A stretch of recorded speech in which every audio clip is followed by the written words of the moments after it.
Two and one. What's up, everybody? This is Francis over here from P Nintendo Playeressence.com. We've got another Player Essence Cross Nintendo for you guys live. Sorry about the technical issues, and for all the people who aren't in the last one, if you're in this one, go over. I know you can't watch this right now, but I want everybody to join over. We've just been having some issues with my mic. It's personally me. It's my issues that's been going on. My laptop is overheating, so I need to get a new battery, and that's causing problems. So whatever, but it looks like we have things situated for the most part. Sorry if there's some crackling or some breaking up in my voice or in Terminator's voice. We're just having a little bit of issues, but I think it's doable for right now, and so we're going to go ahead and continue with the show. I want to introduce this is my new partner in Player Essence Crime right here. It's funny because Terminator, because he's not in our PE network, No. but he's on Player Essence Cross. I just snuck my way in. Yeah, he just kind of snuck his way in, and the funny thing is, like, I didn't even know Terminator wanted to do stuff like this. I've been watching his content and been posting Terminator's content on Playeressence.com for a while now, and I had no clue he wanted to, but I think he makes a good fit for, having a dual Player Essence Cross Nintendo. So, Terminator, what's up, man? How you doing? All right, man. I just want to say what's up to everybody, and it's an honor to be here. I'm happy to be back. I thought the last one was real cool, so I'm looking forward to talking about Mario Kart. Yeah, definitely, definitely. So, as many of you guys know, we already have Nintendo have that event that's going on. Actually, currently, you can go to GameStops nationwide in North America, and I think in Canada there's some separate event. This weekend, the 17th and 18th, and you can play Mario Kart 8 right there in stores. And if you actually pre-order the game, you'll get a Mario Kart poster. Not all GameStops have the posters yet, though, because I went there and I pre-ordered the game, and they did not have the poster. So you might have to wait till Sunday, or you might have to wait till the game or the day that the game releases. But remember, you do get a double-sided poster if you pre-order it from GameStop. Did they have that there, Terminator, at your GameStop?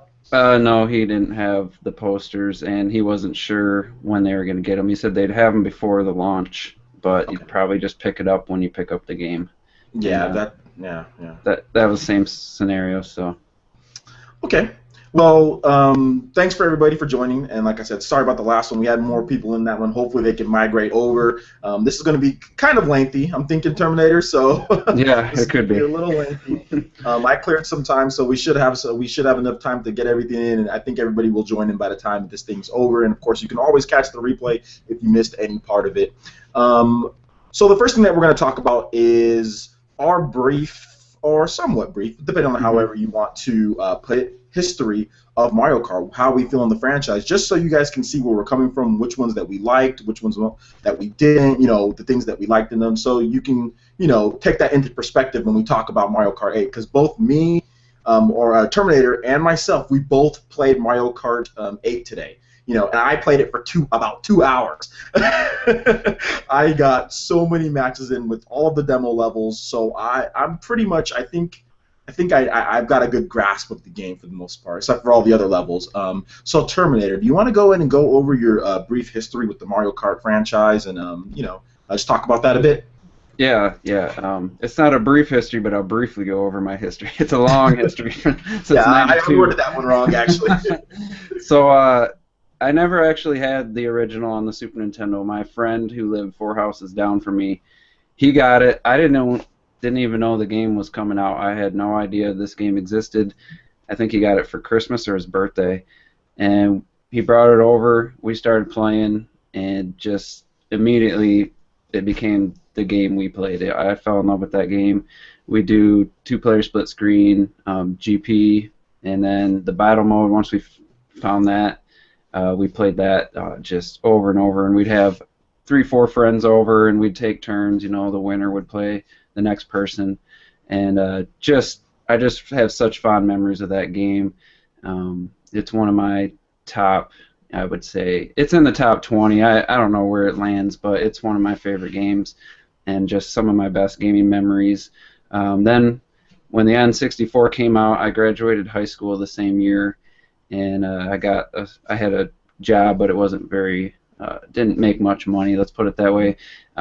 So I had limited funds, and Mario Kart 64 came out, so I rented it, and without my friends being around because they were going off to college and stuff, I didn't have the same experience. I didn't like the sprite characters with the 3D environments, and I kind of missed out because from what everyone else tells me, that's their favorite one, and I didn't really give it a chance. Never owned it. So next, the Game Boy Advance version of Mario Kart was Super Circuit. I bought that. Had a real good time with that. That one you unlock the whole original game if you went through the cups and got a certain amount of coins and had the good, I think it was above a C or B rank. You unlocked the original game. Played that a ton. Then with Mario Kart Double Dash, I hate to say this, but I've only played it once in my life at my friend's house about probably 4 years ago. I can't tell you where I was in gaming at that point. I had a GameCube. I was playing Sunshine. I just never played Double Dash, and I feel real bad. I think maybe someday I'll maybe pick it up if it ever hits a virtual console or something. So I completely missed that game, and if it ever hits the virtual console, well, we might have some news about that later. Cool. Yeah, so, hey guys, make sure the people who are watching this, make sure you stay tuned to the end because I have a potential bombshell at the end of this show. So stick around, guys. So yeah, we'll continue. So I missed Double Dash, and I feel ashamed as a Nintendo fan that I did. But then I got a DS. I got the DS Lite. I got Mario Kart DS, and that had to have been one of the. I probably sunk 200 plus hours into that game. I don't have the fond memories like I did the original, but I thought DS was actually fundamentally the best game in the series. The racing was intense. The AI seemed to be the best of the series. It didn't rely on the blue turtle shell. You really had to power slide around every corner, get the boost, and really had to race to win first in the 150cc. So that was probably I think the best game. But like I said, I don't have the fond memories like the original. And then the Wii version came out. My friend bought it. I didn't. We played it. That was my first experience with Mario Kart Online. I didn't try it on the DS. And we played 8 hours straight one time, split screen online. Had fun with it, but it was flawed. I don't think they gave it the attention that game deserved. It felt a little incomplete to me and not as polished. Didn't really capture me. And then Mario Kart 7. So I've owned only the handhelds. I've owned all 3 handhelds. I've never owned a home console version. So got Mario Kart 7. I like it. I don't like the 3D. I got to play without the 3D on, and the tracks feel uninspired. The track designs themselves didn't really do much for me, and it was a little bit of a letdown. So that's where I'm at. I put DS as the best game, but the original as my most fond memories playing Mario Kart. So, but I'm looking forward to Mario Kart 8. I think from what I played today, I'm really looking forward to it. So I think it could potentially be the best one. Yeah, I was just adjusting my mic a little bit here because I was just trying to get a little. So yeah, so sorry about that. But that's all right. No problem. I was listening to everything you said, and you know what? I'm kind of in the same camp as far as some of the games that you've played. I'll go over my brief history as far as the Mario Kart franchise. I have fond memories. I have a brother who's about 7 years older than me, about a little bit under, and so he destroyed me in the first one all the time. But we still played it. It was fun. I played it all the time. The Super Nintendo. This is Mario Kart on the Super NES. Going back and playing that game, I don't think it's very good. No. But at the time it came out, it was awesome. So yeah, I played that, and then I remember Mario Kart 64. I didn't like the graphical style, and I played the game a lot. I wasn't huge on it, but I would always play it. It was a Nintendo game. I revered them as a kid. I revered video games as a kid. To be honest, I didn't care what system it was on. If the game was considered good and I played it and I picked it up and I loved it, I loved it. Like Sonic, I never had a Sega, but I loved that game. But so yeah, Mario Kart 64, played the heck out of that. Going back and playing it, I'm not so sure if I like it that much, but I still play Mario Kart 64 a lot. I played the Game Boy Advance titles, and I think those are or the Game Boy Advance title, and I think it's trash. I can't stand that Game Boy Advance title. It reminds me of a mix between the Super Nintendo and the 64 one, and those are probably my least favorites. So I did not like the Game Boy Advance when I bought it, and then I returned it the same day. Really? Yeah, I bought it, returned it the same day. I bought it really cheap, back when it was like Bunko Land or whatever. I saved up my money and bought the game, and I just thought it was trash. So then that goes on to Double Dash on the GameCube, and that was the one I probably played the most. Me and my friends actually we found LAN adapters, and we would play Mario Kart Double Dash when I was in high school. That game came out when I think I was a junior in high school or so. 2003, I believe. Yeah, I was a junior, and me and my buddies, like in between us playing Halo a lot, we would play Mario Kart Double Dash, and we would LAN it. We'd actually LAN party that thing. So, and we would do it in my house. We'd have separate rooms, 2 people per cart. We'd play 8 players, and it was a blast. That's like sweet. if you could actually round up all those LAN adapters, dude, we had to go on eBay for those. But yeah, we got those LAN adapters. We did that, and I had so much fun with Double Dash. Just playing the game, I thought it was good, although it's a bit unbalanced with some of the weapons and stuff. And when you're in first place with some characters, it's almost impossible, to get past them without, of course, blue shells destroying those people, just because of the amount of defense you can have, triple red shells or triple green shells, plus the big banana peels. You just get these beastly defensive items for some of the characters. But still love the game. Played that one a ton. And then that moves on to the DS. I played Mario Kart DS, and I felt that it was a downgrade from Mario Kart Double Dash. It had online, and I know there was good mechanics and features as far as what it can do. It had snaking. I'm not a huge fan of snaking, although I can do it. I'm just not a huge fan of it. And I didn't like the fact that it was only 4 players online. This was me coming off of Double Dash, where it wasn't online, but I played 8 players, with my friends. We would play I just felt that it was just a complete downgrade. It didn't look as good. It didn't play as good, in my opinion, and it just wasn't as fun. So, and like I said, when I played online, there was people who would just super crazy snake, way better than I could. So it was just you get destroyed online. I didn't think the game. I mean, it looked great for a DS game, but you also have to remember, put this into perspective. I was not a huge fan of the Nintendo DS. I was not a huge fan of the Game Boy Advance either. So put that into perspective when I talk about either one of those, those versions. But I love the Nintendo 3DS. So that moves us on to Mario Kart 7. Or Wii. Mario Kart Wii. Mario Kart Wii, I love Mario Kart Wii. I thought the online was much better. I thought that having 12 racers was really good. It was a standard Mario Kart. I played it a lot. But yeah, I liked it. It was really just a good Mario Kart. I felt the tracks were a little bland here and there, but it was still very fun. I love the addition of sports bikes. That was probably the thing that really made it one of the best for me. The sports bike edition was really cool, and I just like how that you can just pop the wheelies and stuff, and yeah, so it was great. Then that moves on to Mario Kart 7. Mario Kart 7, I think it's technically, of course, the best looking Mario Kart outside of Mario Kart 8. Technically, it looks great. I think it plays great. I think it's a good balance between some of the previous ones, but it's just it's hard to judge it just because it took away motorbikes. It took away sports bikes, so that really made me upset. So yeah, I didn't like that. I didn't like that at all. So yeah, I didn't spend much time playing it actually. Yeah, I played it a little bit, but that's probably one of my least played Mario Karts, even between the other ones that I didn't like as much, other than the Game Boy Advance one. And maybe the DS one, Mario Kart 7, as far as the ones that I consider really good. Yeah, I just didn't really play it much, even though the online's really good, the community are really good. It's the best feature set Mario Kart game out of all of them. There's not a better Mario Kart game as far as features, online play. The online play is really good, but it's just maybe it's a precursor. I think that was a precursor to the real deal that we're getting pretty soon here, which is Mario Kart 8, and that's a good transition because I'm finished up with my Mario Kart history. So we're going to go into our hands-on impressions now. I played the game for 2 hours straight.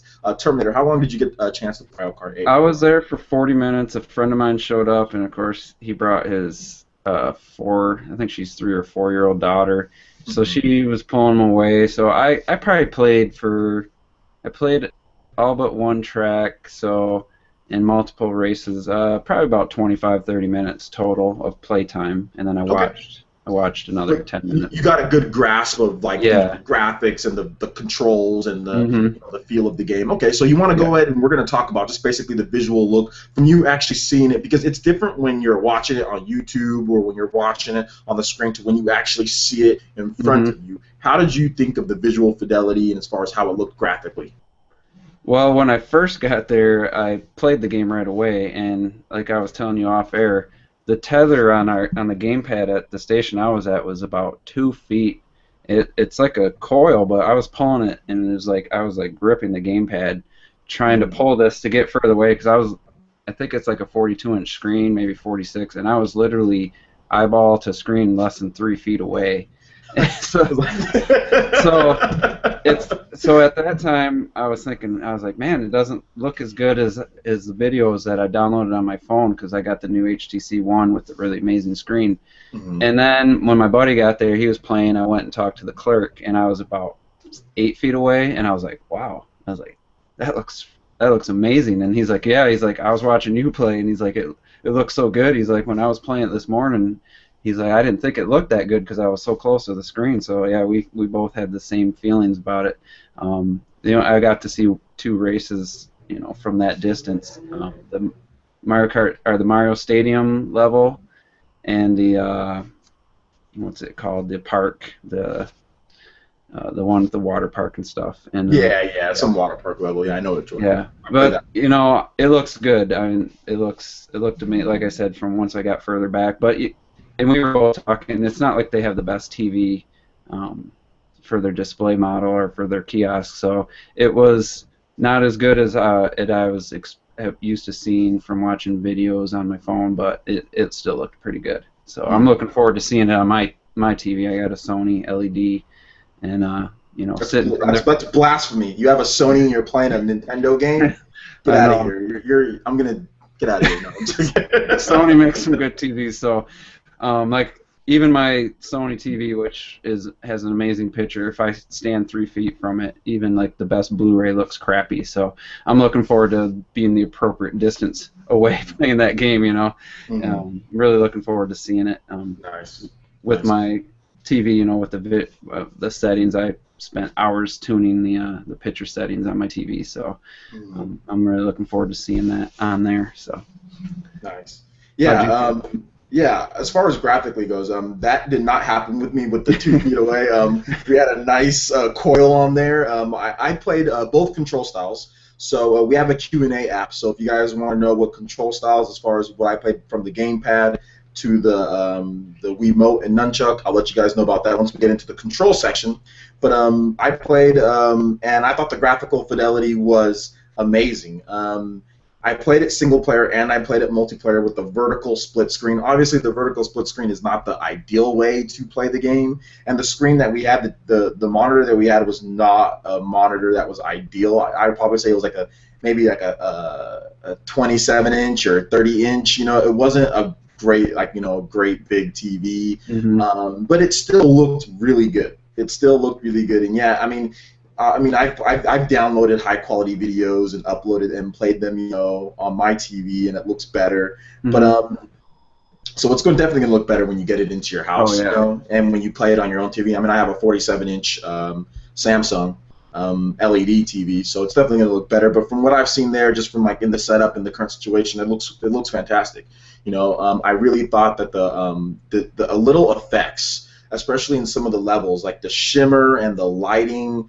And I mean, a lot of people are kind of knocking the game or saying, "Oh, well, it's not very demanding," you know, or because the graphics are cartoony. It's like that has nothing to do with it. The level of detail and the level of the models in there, they look sharp, they look clean. They definitely spent their time making this game look good. You know, there's a lot of cartoony games that don't look good. You know, so you have to spend your time on that. As far as like the water effects, like in that water park, looked fantastic. You know, it looked really sharp. And then like the cloud top cruise, like the little bits of cloud, like when you're driving and stuff like that, the little details that they put in this game are just some of the best I've ever seen. Blows away Super Mario 3D World in certain aspects. Oh yeah.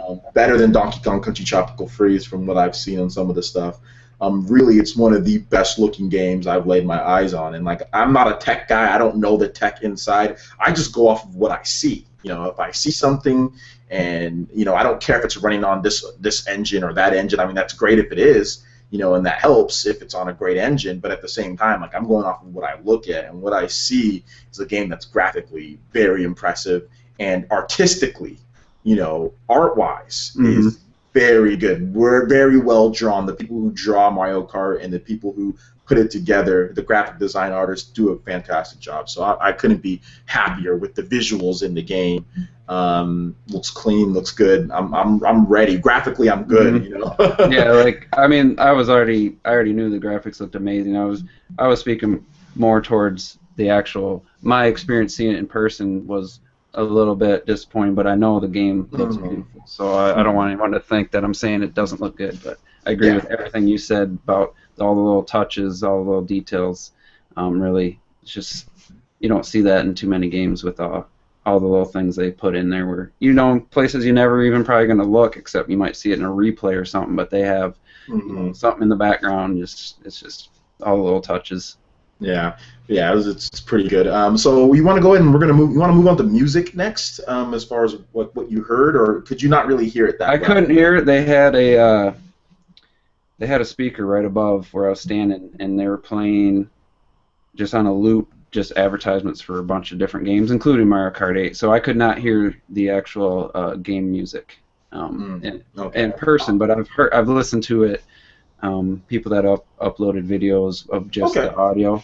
So you want to talk about that? Yeah, that the main music, that jazzy live performance. I watched the actual video of the band performing. I think it was on the Direct or something. Really awesome. And I'm not even a huge jazz fan, but it's just music you can't help but like tap your toes.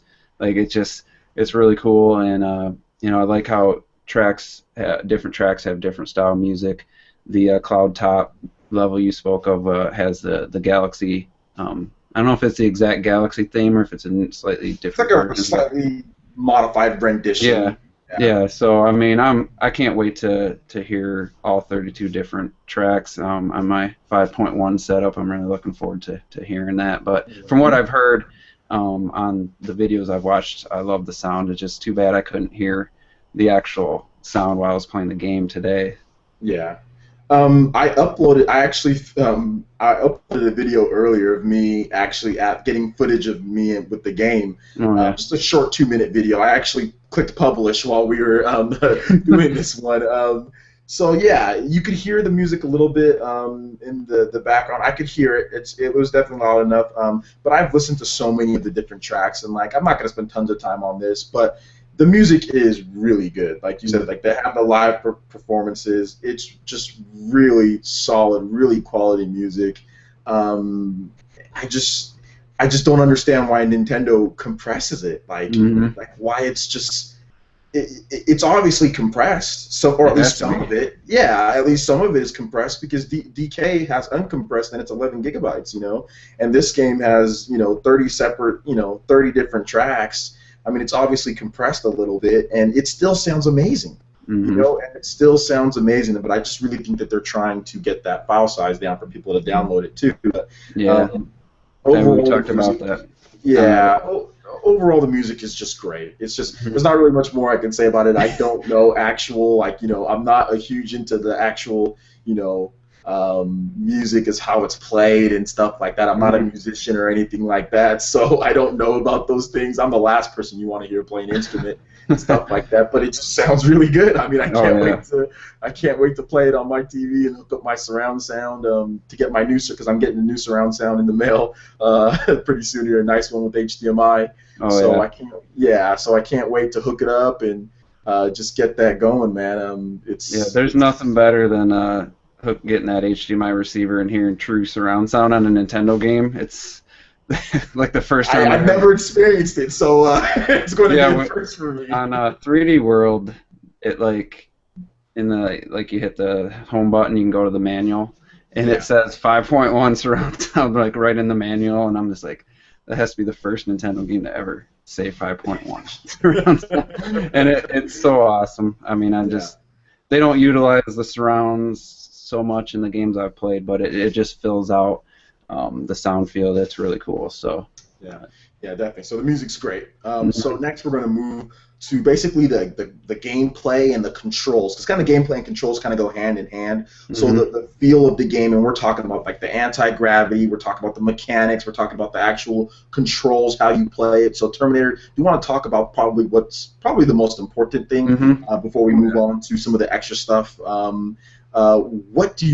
How do you feel about the controls and the gameplay and the mechanics, and just how did it feel to you?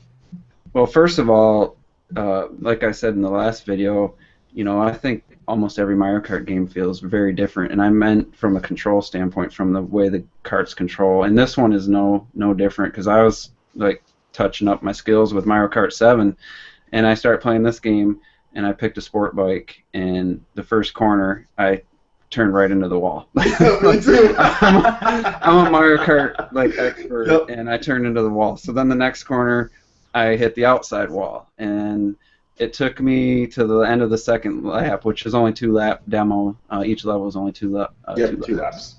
I was like, I ended up in first, but it was a real ugly first, and I was like, man, I better play that again, because I need to get the hang of this. And by the second lap, the second race, I chose the kart this time, and I got the power sliding down, a couple of successful power slide boosts. And I realized I didn't have to snake, because I was, like I said, DS was probably the most I ever played of a game, and I was used to back and forth to to get the drift, the snaking. And this one you don't. You hit the right trigger or bumper, and it goes into a lean, and then you just kind of go. You hit the stick to turn, and if you turn too sharp, you just let up. You don't have to hit the other way. And then I got my my drifting down pretty good, and got some nice boosts out of it, and it felt great after that. My worries were put to the side after I've successfully did a lap without hitting a wall. And then the anti-gravity, like, I seen an object, I knew it was going to give me a speed boost, but I instinctively avoided it. Like, I went around it the first time, and then the next time I hit it, and it just sends you it spins you around, and it doesn't send you in a perfect straight line. Like, if you're slightly off with your trajectory, you'll hit the wall. So there's definitely some learning to be had, and some depth there. It's not just, oh, I played Mario Kart before, so I can just dominate. There was definitely some learning for me, but it felt great by the end of my session. It felt just, I don't want to say perfect, because I didn't have enough time. I didn't have as much time as you did, but I was really excited to play more. And I played a couple tracks that I'd never seen, like, the full laps of, and I was missing turns because I didn't know that the turns were coming, and I honestly never experienced that with a Mario Kart game. Usually it's just so simple to just make the turns, and I'm looking forward to testing my skills and improving. So I think it's a good thing that it's just not as easy to pick up and play as some of the other ones had been, and I like that. I like the challenge, and I'm looking forward to, mastering the controls. And that's about all I can say about it. It felt great, but if anyone thinks they're just going to get on and go right to online and dominate, yeah, you're in for a big surprise. Yeah, and that was only 100 cc. Yeah. So it wasn't even at full speed. So I imagine it's even going to be a little bit tougher on 150 cc. But what about how do you feel about it? I'll be honest. I'll be completely honest. This is the best feeling Mario Kart game I've ever played. It really just feels like smooth, like gel. And I'll explain it. Like, when I was playing the game, and like the new mechanics, like with the anti-gravity, there's so many different, like, as far as areas to where you can go. Now, like, you want to bump into people, and it, like you said, it kind of sends you off, and not in a direct straight line. So you still have to be on your toes, like when you're doing that. Not only that, but you could bump into people while you're like in a turn, Oh, so yeah. not only do you have to bump into people like to get that speed boost, but you need to continue going with your, your power boost, like your power slide, to where you want to get that boost so you can continue with it. So if once I started playing and I started getting my skill up a little bit more, because I was there for almost 2 hours, like I said, playing it over and over. There was not a huge line. There was a lot of people watching us, but they didn't want to play. We kept on saying, "Do you guys want to play?" We wanted to go to the back of the line. There was like a lot of like little kids, and they were like, like they're telling their parents they want the game, you know. Like, Yeah, my buddy's so, daughter was like, she wanted to take it home, and he had to tell her, no, we can't take it home. It doesn't yeah, come out. yeah. So I mean, it was a lot of people were watching. Then eventually they started playing towards the end, and there was a little bit of a group. But I got so much playtime in, and the controls and the gameplay just gel perfectly. The Hmm. way that they handle the controls and how it feels a little bit different. I think it's set up for the anti-gravity, and it's set up for you to hit into things. How that they changed the mechanics of how you drive, like how you said, like you didn't feel the same like as a Mario Kart 7 or Mario Kart Wii, like with the sports bike. You know, I think they kind of adjusted the controls for you to be able to bump into other people and to where you don't make those sharper turns and the inside drifting and the things Hmm. along that nature. So you can have the control to hit other people and to hit other stuff, you know, while you're boosting. And some of the coolest levels, as far as from what I've seen with the boosting mechanic when you're anti-gravity, because remember when you hit something, you do that you do that boost. And one of the levels actually has it to where there's like a little thing that you can hit in anti-gravity, but you can't Hmm. just hit it straight on because there's like a big block, like a passageway. So you kind of have to skim it, you Hmm. know? So kind of stuff like that to where if you're more skilled, you can kind of skim it and get that boost and go right into a turn. Like those are the type of things, you know, that I really like about the game, you know, to where they add stuff like that, plus the mechanic of hitting other people. So it really it's a game changer for me. Hmm. It Yeah. still feels like Mario Kart, but then it doesn't at the same time. It's so familiar, you know, it's like, yeah, you're playing Mario Kart, but at the same time, you're like, man, this is really cool and really different, you know? Yeah, and Um, the responses of the controls felt great. Like the control response was amazing. It just me having to learn the driving mechanics, caused a few walls to be hit, But I played with once with the Wii Remote Nunchuck and the rest with the gamepad, and I honestly didn't notice a difference. The Nunchuck analog sticks got a little more travel to it, so maybe there'd be if I paid a little more attention, played more with each one, maybe there'd be a slight difference. But I'm so used to Wii Remote Nunchuck that it's second nature to me. The trigger is the jump on the Wii Remote. The B button is mhm. your engage your power slide or drifting, and then A's gas. So I mean, there's not a lot to the buttons, and then No, it's very simple. the nunchuck had the weapon. You shoot your items and stuff with I think the C button or the Z button, one of those two. And Mhm. yeah, I didn't really talk about the I don't know if you want to talk about the items in a separate thing, but just having them in the Oh, L let's talk about the trigger. items here because that's Yeah, part of the gameplay, you know, and yeah, stuff. So yeah. the L trigger same way on the 3DS and the DS, I believe. That's the weapon item button's been the L trigger for the last few games, other than the Wii version, obviously. But yeah, the items I got the horn two different times, and I got the piranha plant once. I got the coins a few times, and when I got the lead, I kind of hung back and let the AI pass me, so I didn't. I just wanted to, challenge myself instead of just winning every race.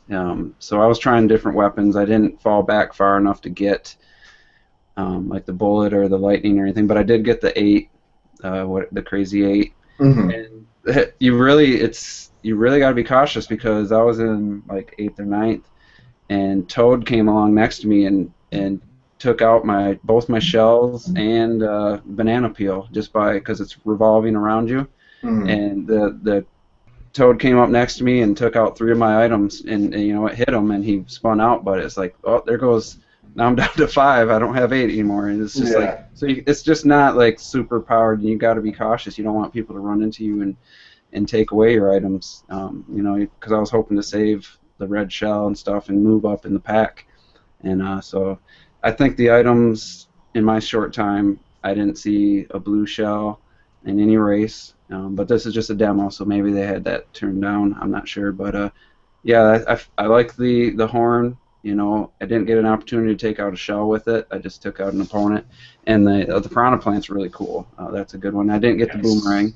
I got hit by the boomerang, and it was funny. My buddy was behind me dealing with his daughter with the Disney Infinity dolls and or little figurines, and I'm like, dude, I was like, you can throw the boomerang behind you because I was behind one of the Koopalings, and he threw the boomerang behind him and hit me, and I hadn't seen anybody do that in any of the videos, so that's cool that you can throw it behind you as well as forward, and Hmm. then use the X and Y, I believe, give you the rear camera view, and when you're driving, you just hold down X or Y, and it lets you see behind you.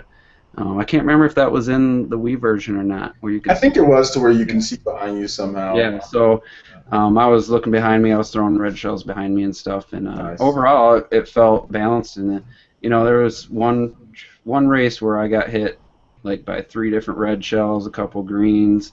I was getting punished, and I finished. I think I finished 6th, and that was 100cc. So Oh. that was one of the races where I just got pummeled with items. But overall, I liked the selection, and yeah, I had a great time playing and using the items. But I'm also looking forward to playing some tournaments with no items and seeing how that makes the game, feel how it changes the gameplay with no items. So I guess you probably experienced a little more playing it longer. I'm sure you've got to see more of the items. Yeah, there's not many. It's not like they tried to overload it. I think they went simple this route. They definitely said, hey, we're going to do something more simple. I think the items are balanced for the most part from what I've seen. When I was in second place, I got the horn. You get the horn while you're in the top half. Mm-hmm. Yeah, so you can get the horn. I used it on a blue shell a couple times. I think twice. I played a lot, so I mean, the blue shell didn't come around very often. It was very. I think that was the only 2 times it came around, and I had the horn, and I just honk horn, and then it's awesome, But another thing that you can do, I saw another person do, is that I think it's a little bit easier to dodge the blue shells with the mushroom. Oh yeah. Because there was a guy there that did it twice. From me just observing what he did. So like I said, this was very few times out of all the matches that we played and out of all the matches that I watched. The blue shell came around very few amount of times. I probably played about maybe 30 matches or so, multiplayer, maybe less. And like I said, maybe I saw it 3 or 4 times maybe out of all of those. So I think that's a good ratio.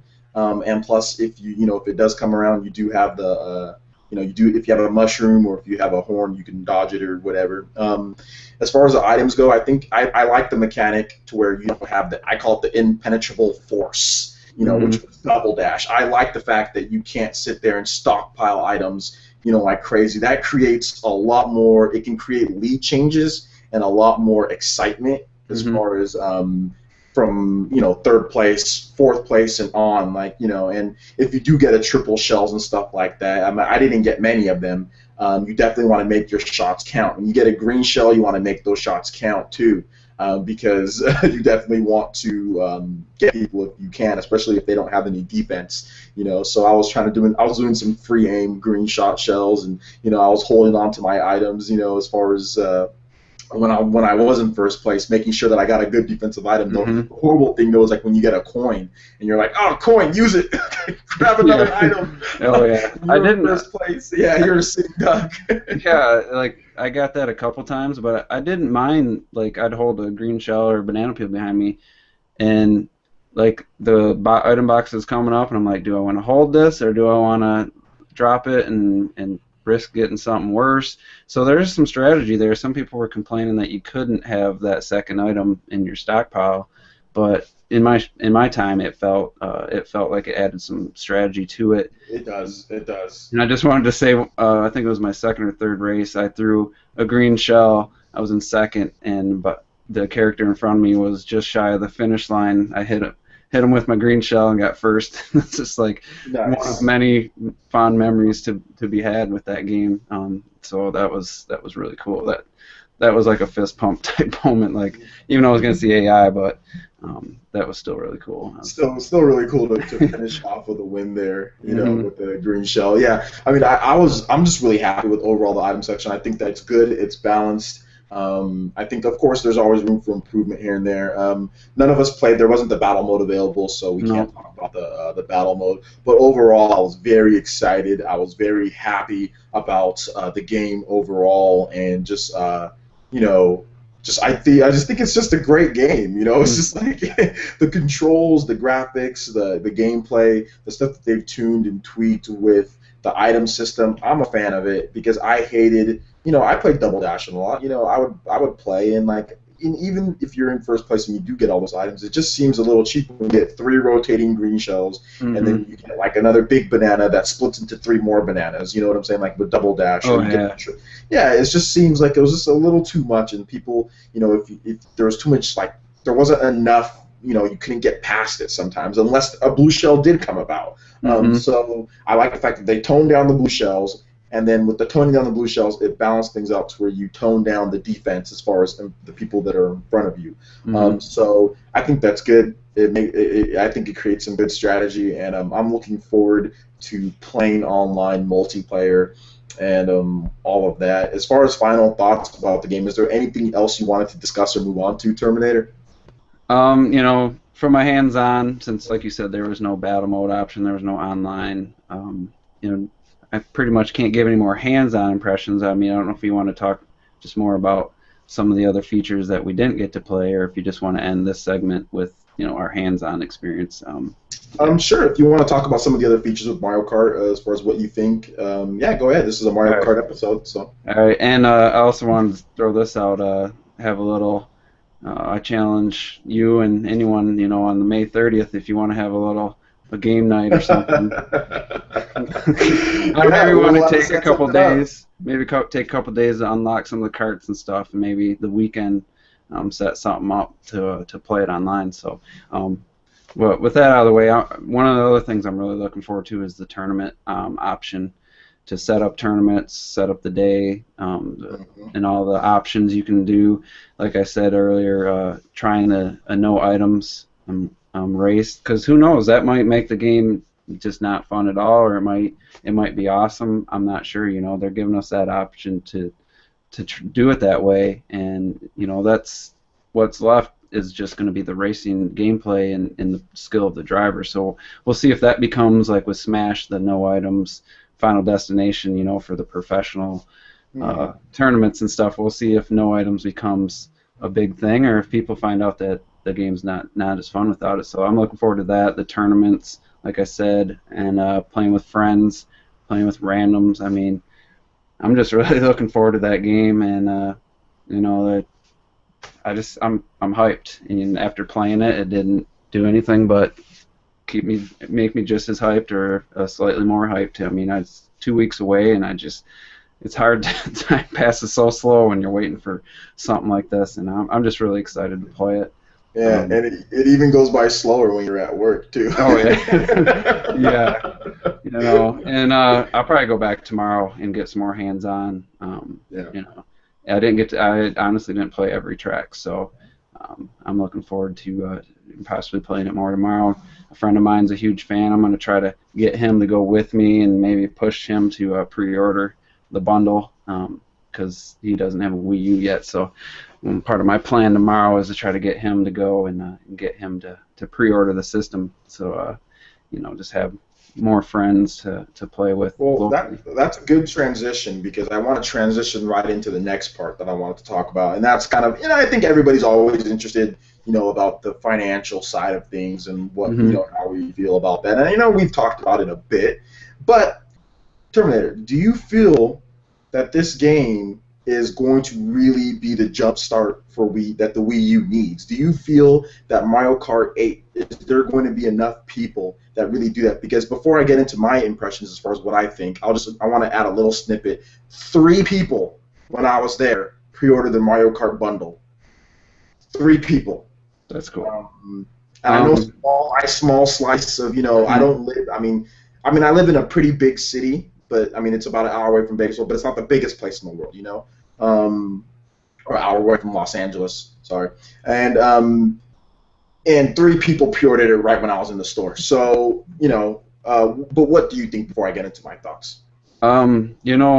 Just like we talked about in the last video with the pre-orders, the Amazon charts of the pre-orders for the game, that's fine. I haven't seen any or heard anything about the bundles themselves. I asked the guy where I live. It's a city of about 100,000 people. We have 3 GameStops, and this one is kind of a newer one, and it's by a mall and some other stores, and it's really hard to get in, and it's a small parking lot, and there's like a huge Verizon store.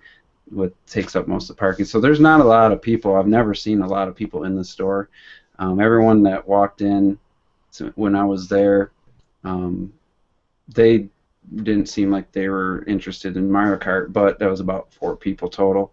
So we didn't have a lot of people. It was early in the morning. It was 11 o'clock a.m. So as far as that end of it, I didn't see, no one was in there for Mario Kart, and no one was even paying attention, but it was tucked in the corner.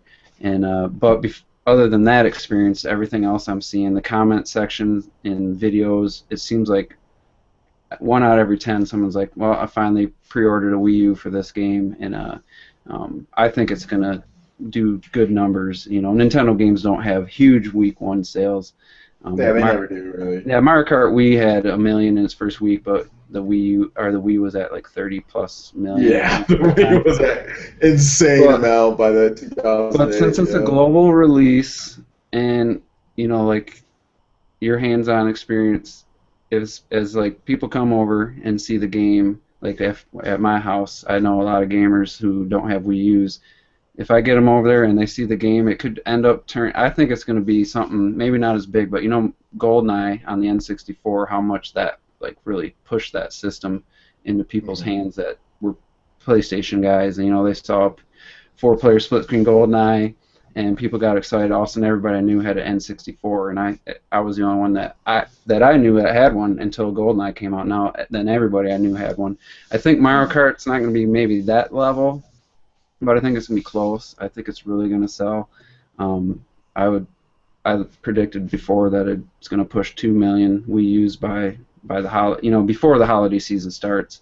I think, but yeah, it could be way off. Maybe it's going to only be 1 million, maybe it'll be less. But you know, I just have a really good feeling about this game. What I've been seeing in the comment section, like I said, people are just like, wow, you know, this is finally time to get a Wii U.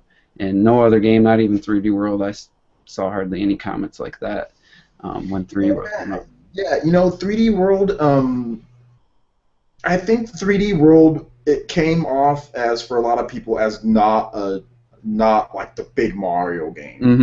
You know?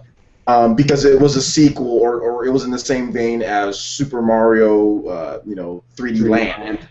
Yeah. So, and then on top of that, like Nintendo, I think it really made a lot of people mad that there was no online multiplayer. Mm-hmm. So I think people who are, you know, if you are a PlayStation or Xbox guy, you know, online's pretty important to you, for the most part. Mm-hmm. And if you're going to buy a secondary console, because it's obviously not going to be their first console that they buy, I think the game needs to have some staying power, other than single player. Mm-hmm. So, and I think that's where Nintendo kind of misjudged things, is a little too many single player games and not any games for the multiplayer, if you're going to advertise to that. Now, at this point with Mario Kart 8, you have a game that's online. It's not the greatest online in the world as far as options-wise, but as far as playability, how it plays, for the most part, it's perfect. You know, there's not really many hitches. There's good features. There's just some social things that that we can talk about if you want or not. But overall, the gameplay, how it runs, it's great. The servers are really good. It's smooth. 12 players online. You're gonna have a ton of fun, you know, just playing the game. So I think this is the type of game that, you know, somebody for a secondary console can buy, and somebody who's a Nintendo fan, if Nintendo hasn't been making the games that you would like to see, this is a game with that bundle that can gravitate and get you to buy one. Is it going to be gangbusters? No, but I mean, I talked about this myself as far as like what I thought. I felt that it was going to start running at a steady clip, like the Nintendo 3DS is, like at this point. You know, nothing crazy, not over PS4 or anything like that. But at the same time, they're going to get steady sales, you know, of like 100,000 a week, you know, worldwide, something along that line. It's going to boost it up to where it's just far more steadier, you know. And Nintendo's definitely going to beat their forecast that they're going for, which they said that was purposefully lower. It's going to definitely help push, you know, Wii U's. I mean, I'd be shocked if, you know, if Mario Kart 8 didn't help Nintendo, but the rest of the stuff that's happening this year didn't help Nintendo sell, you know, at least 5 million, you know, 4 to 5 million Wii U's by the next physical year. I'd be kind of shocked, you know. I don't believe in the whole one game is going to be the savior. I don't like that saying at all. I really don't like that saying, because I don't believe one game does anything for anybody. I don't believe there's ever been one game that does anything. I mean, you always have games that can help, but at the same time, like you need Mario Kart, you need Zelda, you need Monolith Soft's X. I think you need Shin Megami Tensei. You need all those games. I mean, look no further than the Nintendo 3DS. The Nintendo 3DS was in the same, not as bad, but in the somewhat same position. And it wasn't just Super Mario Land and Mario Kart 7 that helped the system. Yeah, it got way better sales, but then they also needed the Resident Evils. They also needed the Kingdom Hearts Dream Drop Distance. They needed the other stuff to fill things out, and then over time you build that huge rapport to the point to where you don't release a game in the month and you're still selling really well, because people are still buying the backlog of stuff. So I think that I think that Mario Kart is going to be that game that really helps push things to stabilize, and then once it stabilizes, when the more bigger titles drop for the core gamers, that's when you're going to start seeing explosive, bigger sales. I think when Zelda comes out, that's going to be the straw that finally breaks the camel's back. You know what I'm saying? Like, that's going to be the game. Like, okay, for PlayStation and Xbox guys, okay, I can get Super Mario 3D World, I can get like Wonderful 101, I can get Mario Kart, and I can get Zelda. You know what I'm saying? Like, I'm set. Like, now I'll buy the system, and that's when you're going to finally see explosive sales. I think it's going to be when it's Zelda, but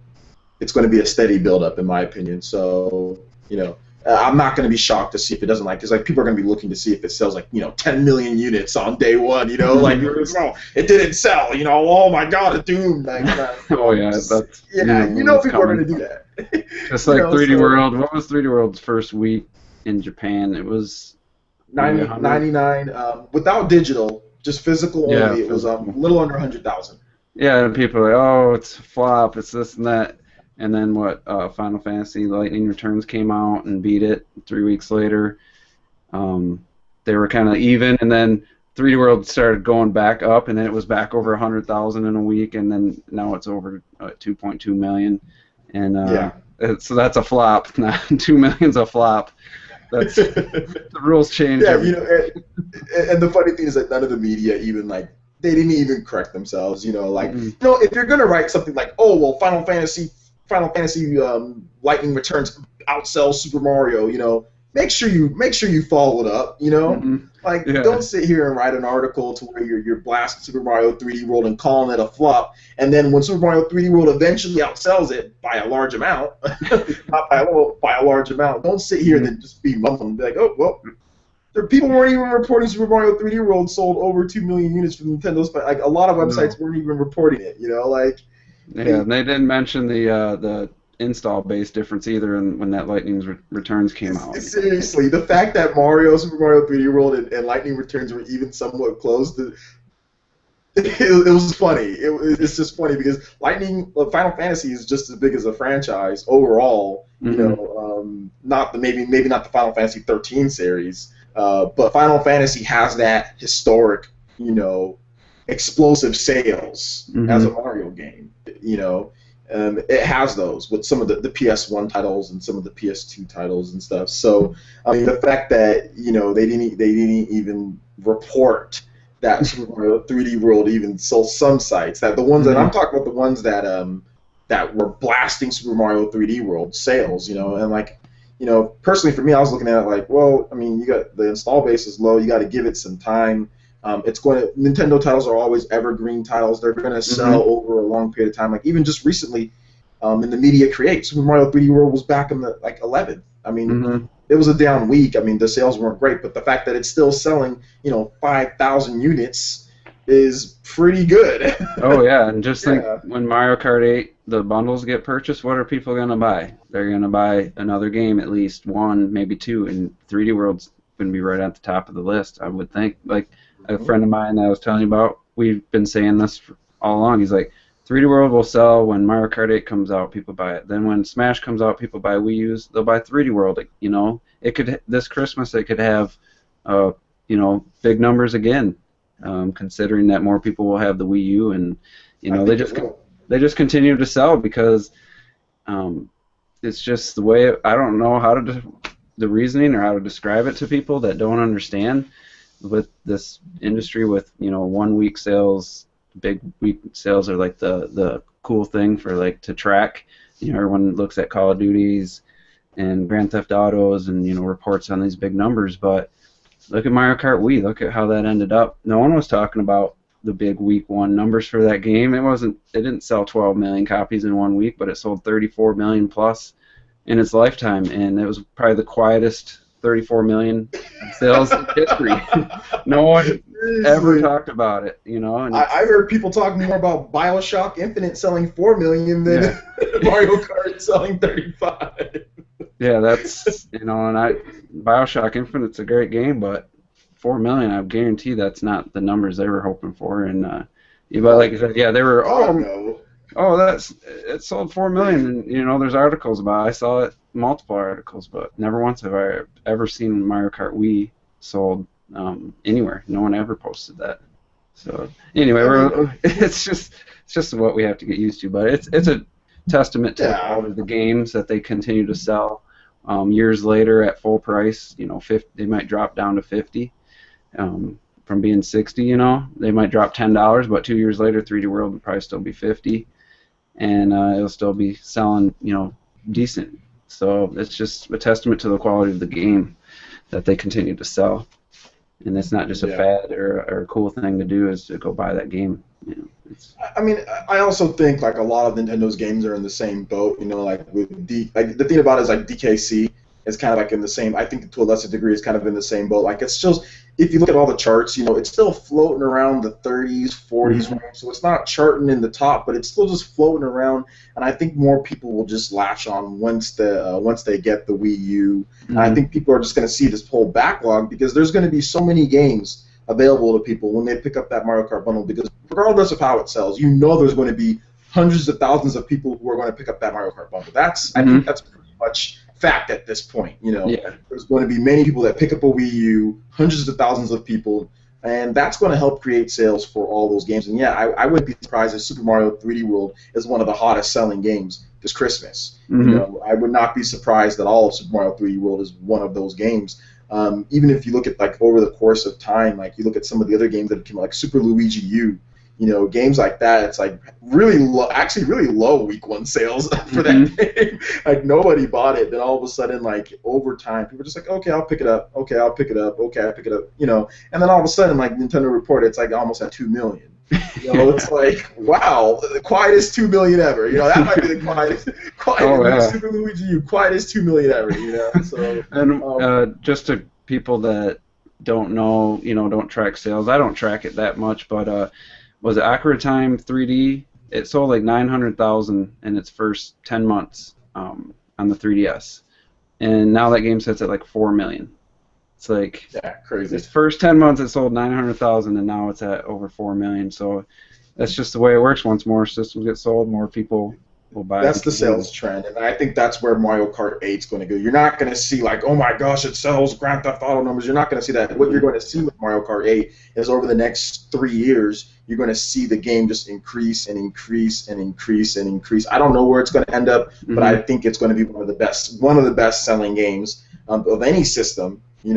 From this generation. I think it's going to be one of the best-selling games of any system. And I think even when Nintendo releases their next system, that Mario Kart on the Wii U is still going to be doing well because I'm pretty sure Nintendo's going to have backwards compatibility. So and just like many people with the Wii U, there were people picking up Mario Kart, Wii to play on their Wii U's.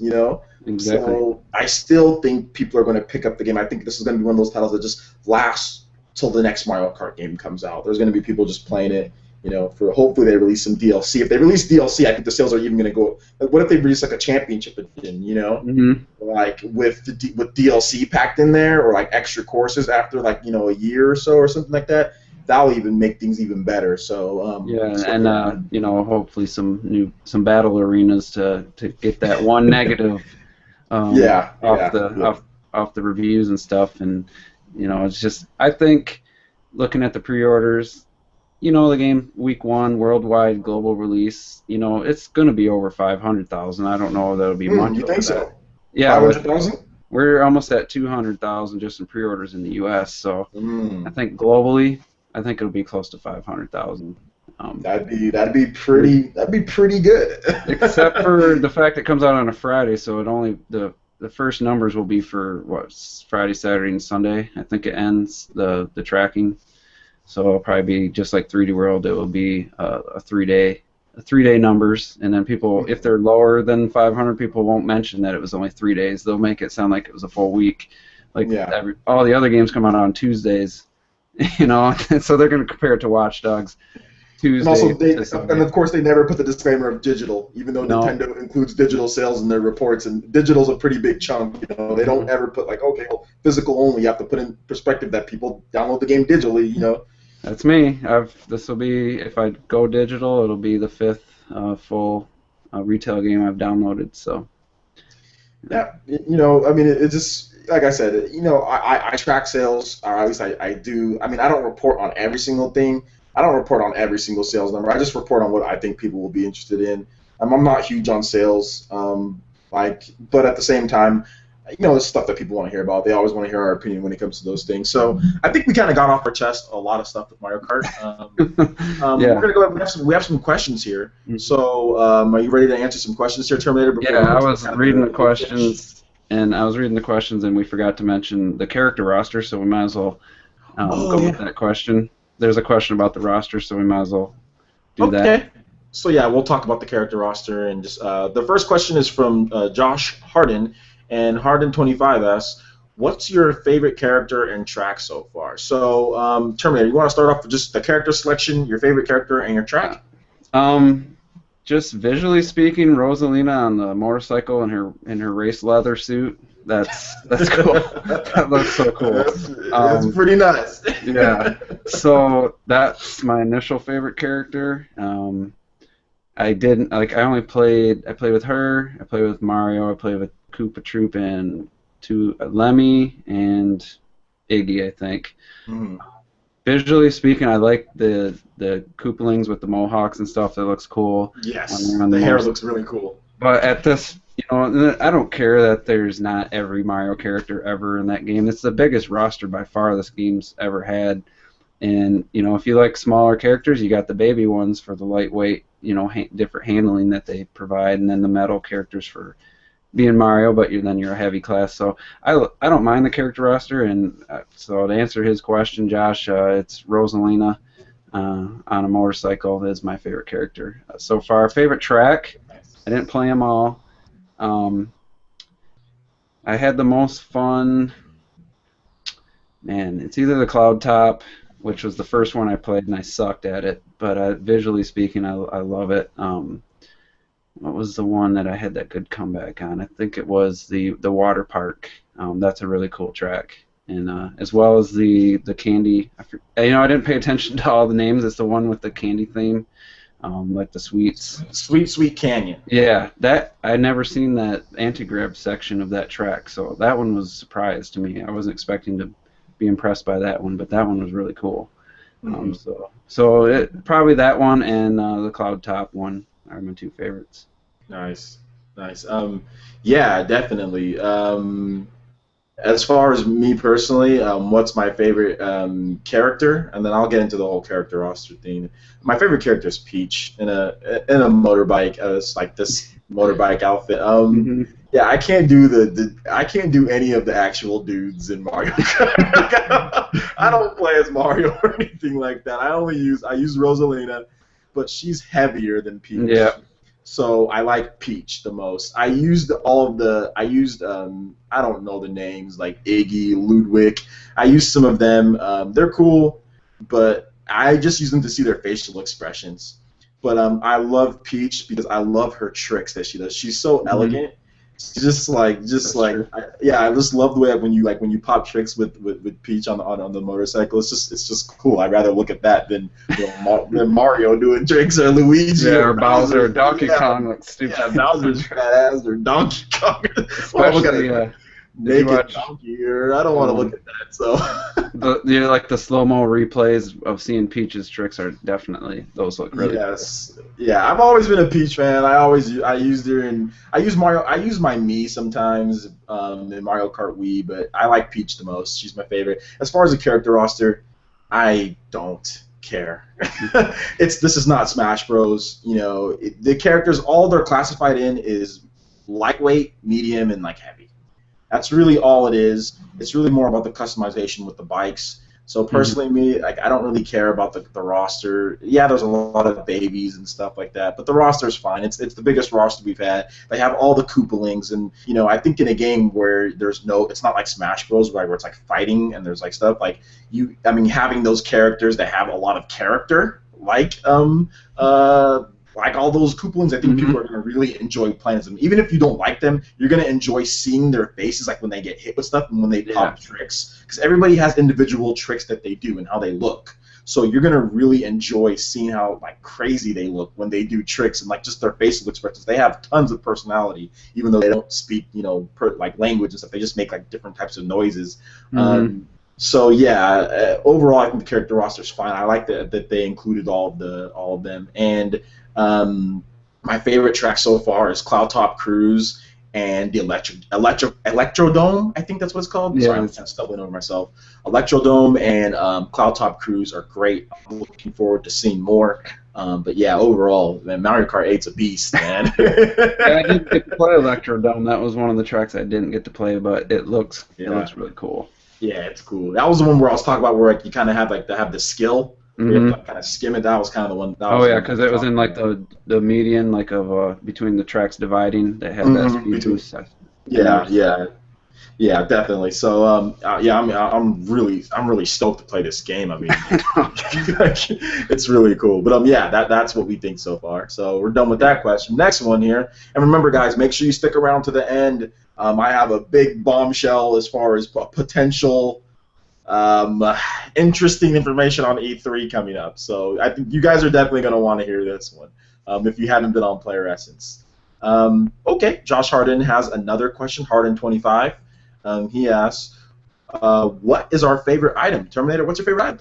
Well, in the history of Mario Kart, You just talk about this one. Yeah, I know, but for me, like, I always liked the red shell, but in my time with the Mario Kart 8, I really liked the Piranha Plant. I thought that was a cool addition. Gives you that little speed boost. It takes out any obstacles in front of you and the carts next to you and in front of you. So that was my favorite item so far in Mario Kart 8, which it could change over playing it more. More time I play it, that might change, but right now it's the Piranha Plant. Personally, my favorite item, believe it or not, it's just like, man, a green shell, bro. Just get me 3 rotating green shells. That item's cool. But if I had to pick a less boring item, I would probably say the boomerang is pretty cool. You can throw it 3 times. It hits people forward or on its way back. You can throw it backwards. It's just a cool item. So yeah, those are probably my 2 favorite. But if you wanted to know what I want, my favorite, give me 3 green shells. I'm an assassin with the green shell. Yeah, I mean, just give me 3 green shells. I can block stuff. I can, if I'm in first place, I don't got anybody hitting me with red shells and stuff. So 3 green shells, 3 red shells, whatever. Just give me some defense and give me some offense at the same time. So that one, like Joe Montana with the green shell, where you lead the guy as he's going around the corner and you still hit him. That's nothing. There's not a better feeling. Definitely. Or bouncing it off. And what's pretty cool is like some of the anti-gravity stuff. You can bounce it because people are gonna aim for those anti-gravity things. So that's the thing. You can wait for them to get there, then pop them with the green shell when they're getting ready to hit that anti-gravity. I wonder if the green shell goes around. Does the green shell, if it hit it, I wonder if it goes around and gets like the little speed boost from it or not. I only hit people before that. Like I saw people veering for it, so I would just hit it. So I never saw what happens when it actually hits that thing. But I popped people twice when they were going for that, and I was like, you're not gonna hit that, and I hit them with it. So that was cool. But favorite green shell or red shell, I guess, whatever. I'm boring. Next question here is from Omega Metroid 93.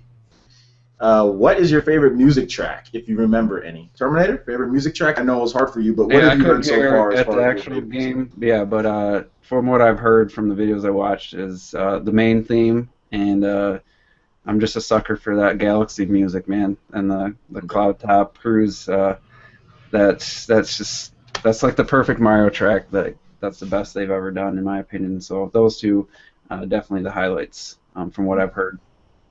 Nothing from because like I was so concentrated on playing. I mean, I heard the music; it sounds good and all, but there was people talking in the background and stuff. But from what I've heard from online and stuff, Toad's Turnpike. That music is just really cool. Where it has like the dun dun dun, like the different long strands that they have in there. So I mean, like I would say Toad's Turnpike is my favorite so far. So yeah, that'd be my favorite music. All right.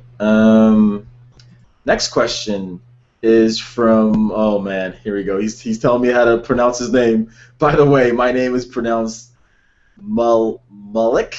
I think it's Malik. Oh, like Miyamoto? I think Mayak. Mayak. I'm just gonna call him SM. All right, you got a nickname, bro. I know you put it out there for us. You got a nickname, man. Your name's awesome, by the way. So here's the next question. From SM. Do you think that Mario Kart 8 has NFC hidden encoding for later date use? I'm going to answer that first. Yes. Your turn, Terminator. If not already has it, it will have it by the time the figurines come out. They will patch it in if it's not there. Yeah. I think there'll be some type of extra skins or extra costumes that if you just buy one from another game that uses it, you can unlock something in Mario Kart 8. If they didn't think ahead that far, I'm going to slap someone for Nintendo. No, I'm joking. But yeah, I think they're thinking about that, and I think that they have. I don't think anything that came out in 2013, is going to have it. Yeah, but I think 2014 titles that make sense, like Yarn Yoshi maybe, or maybe I shouldn't say 2014 titles, or just Yarn Yoshi, Mario, some of the rumored games, that, of course the NFC games that they're talking about, maybe even Pokken Fighters, games like that, I definitely think are going to have, and great question, dude. Yeah, and there's a follow-up to it about the similar topic. Okay, great. So that comes from Omega Metroid 93. As a follow-up to SM's NFC question, can you think of anything they could use NFC for besides the obvious character/track DLC additions? What do you think, Terminator? I'm going to let you take that one. It's kind of a tough one. Maybe unlock some stamps or, I don't know what they could do it. Use that for, and like you said, maybe some cart customization options. I don't know if they'll have any. Maybe if they have like a Mario Kart figurine, maybe that would unlock something. But rather than characters, skins, and potential changes to the tracks, I don't know what other use they could use for Mario Kart specifically. Maybe if I thought about it a little longer, I might be able to come up with something. But yeah, that question kind of came out of nowhere. I didn't think about. I mean, all I thought about was like, okay, well, it's like DLC skins or tracks or something like that. I think a lot of people can use it as like secondary payment for things. Like, let's say you don't want to purchase the DLC. Like, let's say they have DLC, and they can optionally, like, if you buy this figurine, that can give you some of the DLC that they have you can pay for. You know what I'm saying? So you can knock out 2 birds or potentially more than 2 birds, depending on how many games that use that figurine with one price. So I think stuff like that is intuitive. I think NFC is going to be used, like games that don't directly use it, because I don't think Mario Kart 8 is ever going to like directly use. It's not built for NFC. It's not built for that. What they can do though is add-on content, stuff like that, and incentives for people to buy. I mean, the more games that support it, the more people will buy the figurines, and stuff like that. So I just think it's going to be used as a support. I don't think there's anything that you can do because the game is fundamentally not built for it. It's not a Skylanders. It's not. And the last thing anybody wants is buying different race cars to unlock, like separate sets of, vehicles throughout the whole game. Like, I don't want it to turn into like Mario Kart Skylanders, I'll never want it to turn into that. So no. I just think I think it's just going to be something that's intuitively used for unlocking DLC content that would actually cost, like, for you to go put in more money. Well, you can get that for free if you buy this figurine, so stuff like that. Good question, though. Next one here we have from... Okay, T-Dude73. Question for Terminator Juice. Who would you rather race as, Rosalina or Princess Peach? Well, we already kind of covered that, but I do like Peach in 3D World. She was my main character, so I do like Peach. But, I don't know. I think I'd go with the teal leathers over the pink, and take Rosalina over Princess Peach. But Yeah. either way, they're both. I like both their designs with their race suits. So, but Rosalina wins for me. Yeah, definitely. Okay, well, yeah, you can't go wrong with Rosalina, dude. She's like 7 foot tall too, so I mean, it's like she's pretty tall Mhm. without heels on. So And we already answered this other question yeah, I think earlier. it was We from a answered that. separate. It was a separate It was a person. separate question, but we Yeah, answered we it. already answered. So if you guys have any more questions, um, let me know. I'm going to check before we get to the big finale. I'm going to check the actual page because sometimes people don't know to go over to. That's true. Yeah, so I'm going to Well, actually. can you do that while I just tell a quick little story Oh about yeah, it? go Yeah, ahead. the clerk at GameStop, I was talking about the Wii U, and I was like, yeah, this can be great online. He's like, doesn't the Wii U have friend codes? Don't you have to put in friend codes for each game? And I just shook my head. I was like, no. I said, I was like, you just create a username and it works for every game, just like the other systems. And he's like, oh, he's like, I didn't know that. He's like, that's good. And of course, he's a PS4 fan, so it's no surprise that he wouldn't know. You know, it's just a shame that a year and a half later, people still have the wrong facts about the Wii U. And I set him straight, and actually almost think I talked him into getting one with the Mario Kart bundle. He said he was going to wait for Smash, but we were talking about the bundle, and once he heard that, it kind of changed his mind a little bit. So I was a little disappointed that somebody that works at GameStop didn't know that. And, I'm sure he spread that misinformation this whole last year and a half of the Wii U's existence. So it's kind of a bummer to find that out from an actual employee. But I set him straight, and hopefully maybe convinced him to get the Wii U sooner than he was planning. Mm-hmm. That's ridiculous. That's absolutely. I'd expect that at Walmart or something from the person, that unlocks the game cases, but I wouldn't expect that from a GameStop employee. Yeah, I mean, I agree. Um, let's see here. I'm looking through some of the on the stream page. It looks like some people are asking me questions, but I'm not sure if it's pertaining to the actual live stream that's going on at this moment. So let me double check that and look over it. But yeah, like I've seen that too. Like I think it's because of the 3DS. Mm-hmm. Yeah, That's kind of the problem that we're having. That's what causes people to think that the Wii U has that as well. But they asked. We have one question here, and they asked me, "Are you disappointed in the roster?" And we already talked about that. I'm not disappointed at all. We don't. No. It's not a fighting game. It's not a game where you actually use like fighting moves and you use the character. It's not like Wonderful 101 where like you do combos and stuff like that. It's not. I care because the Wonderful 101 actually started out as a Nintendo game with a bunch of different characters. It was an action game with like a bunch of Nintendo characters. That's where I care about the roster. Because you're actually using the characters. But this, all it's split up to. The only difference between them is their weight class. Yeah, that's all it is. I think it's almost too many because I'm sure there's some kind of stamp to unlock every time you beat a Grand Prix with each character or something. I think there's almost too many, but I don't have a problem either way. I think it's fine. Like you said, it doesn't really matter. It's not Smash, and they all have their unique tricks, so it's just going to give you a reason to play as every character. And there's not going to be a huge negative to playing as one person over the other. So I think as long as you find the characteristics like the weight class, like you said, light, medium, and heavy that you like for your handling, I don't see why there's any reason to be disappointed in the roster. Yeah, I personally. Yeah, I mean, I'm not. It's not that big of a deal to me. Just as long as you have your light, medium, heavy. That's what I care about. And like I said, like I'm not fun. Like I don't play Mario games because I want to know the characters. That's one thing. Like I don't play Mario games for Mario. Like I don't give a crap about Mario.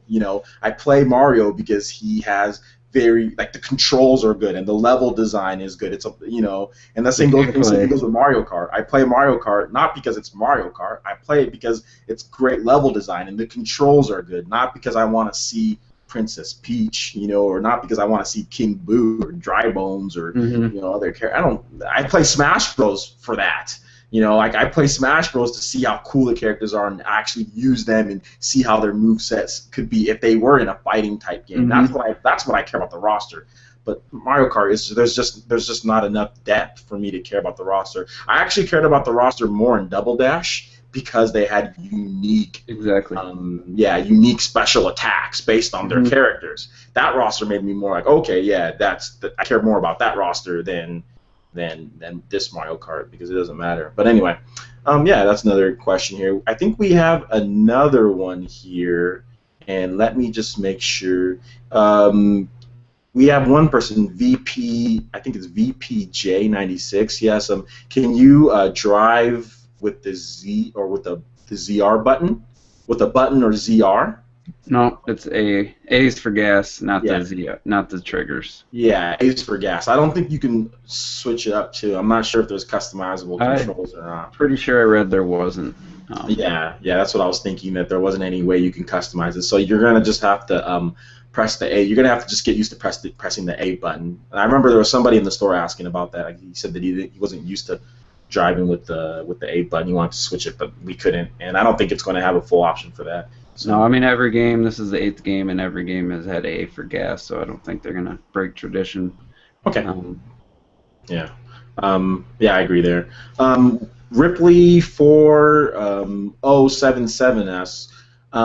Which weight class do you guys prefer to drive with? I tend to take the heavyweights myself. So Terminator, what weight class do you prefer?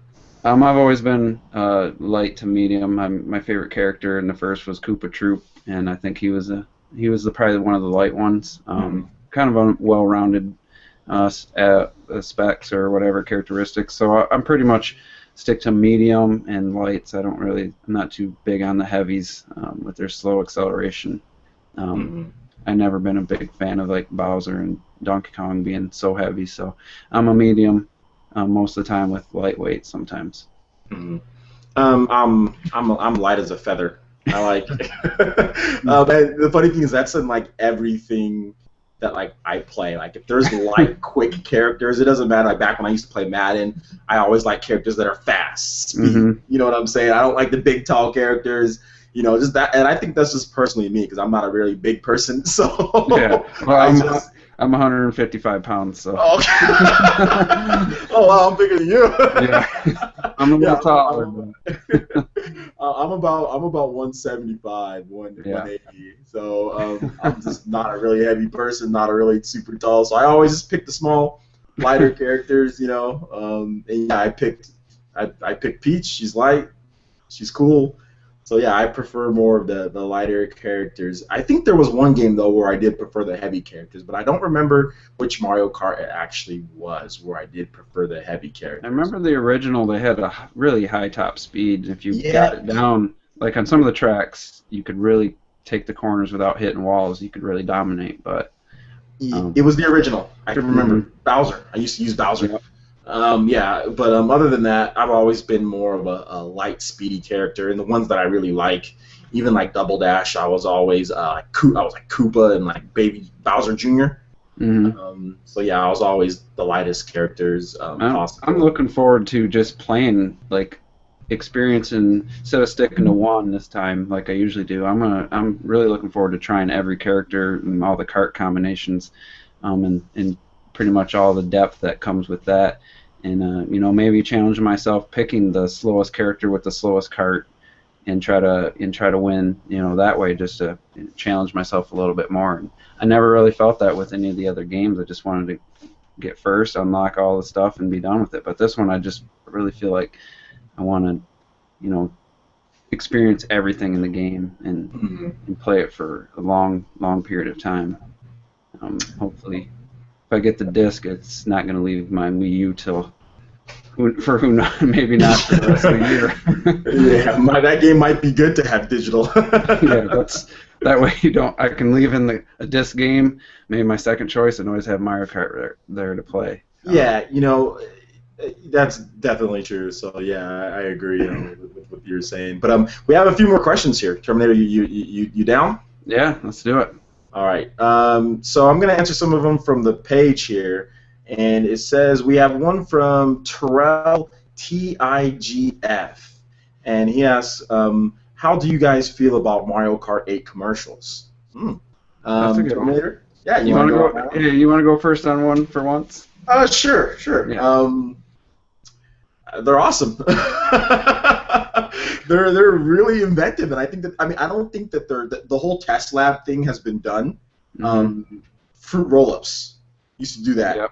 Gushers, those commercials. That's where they got that. I'm pretty sure that's where they got that from. I'm pretty sure there's even older commercials where they have like a lab where they're testing it out on kids or testing it out on people, and like something crazy happens. But it's a great format to go through. Like that format is really good when you have a game that uses this type of unique items and characters. It's just kind of crazy having that test lab, and I think that the thinking of like it's flipping fun, and having it like it just fits well, and like how they have like the realistic people and everything, with the computer graphics, and then it transitions into the gameplay and shows you exactly what they're talking about.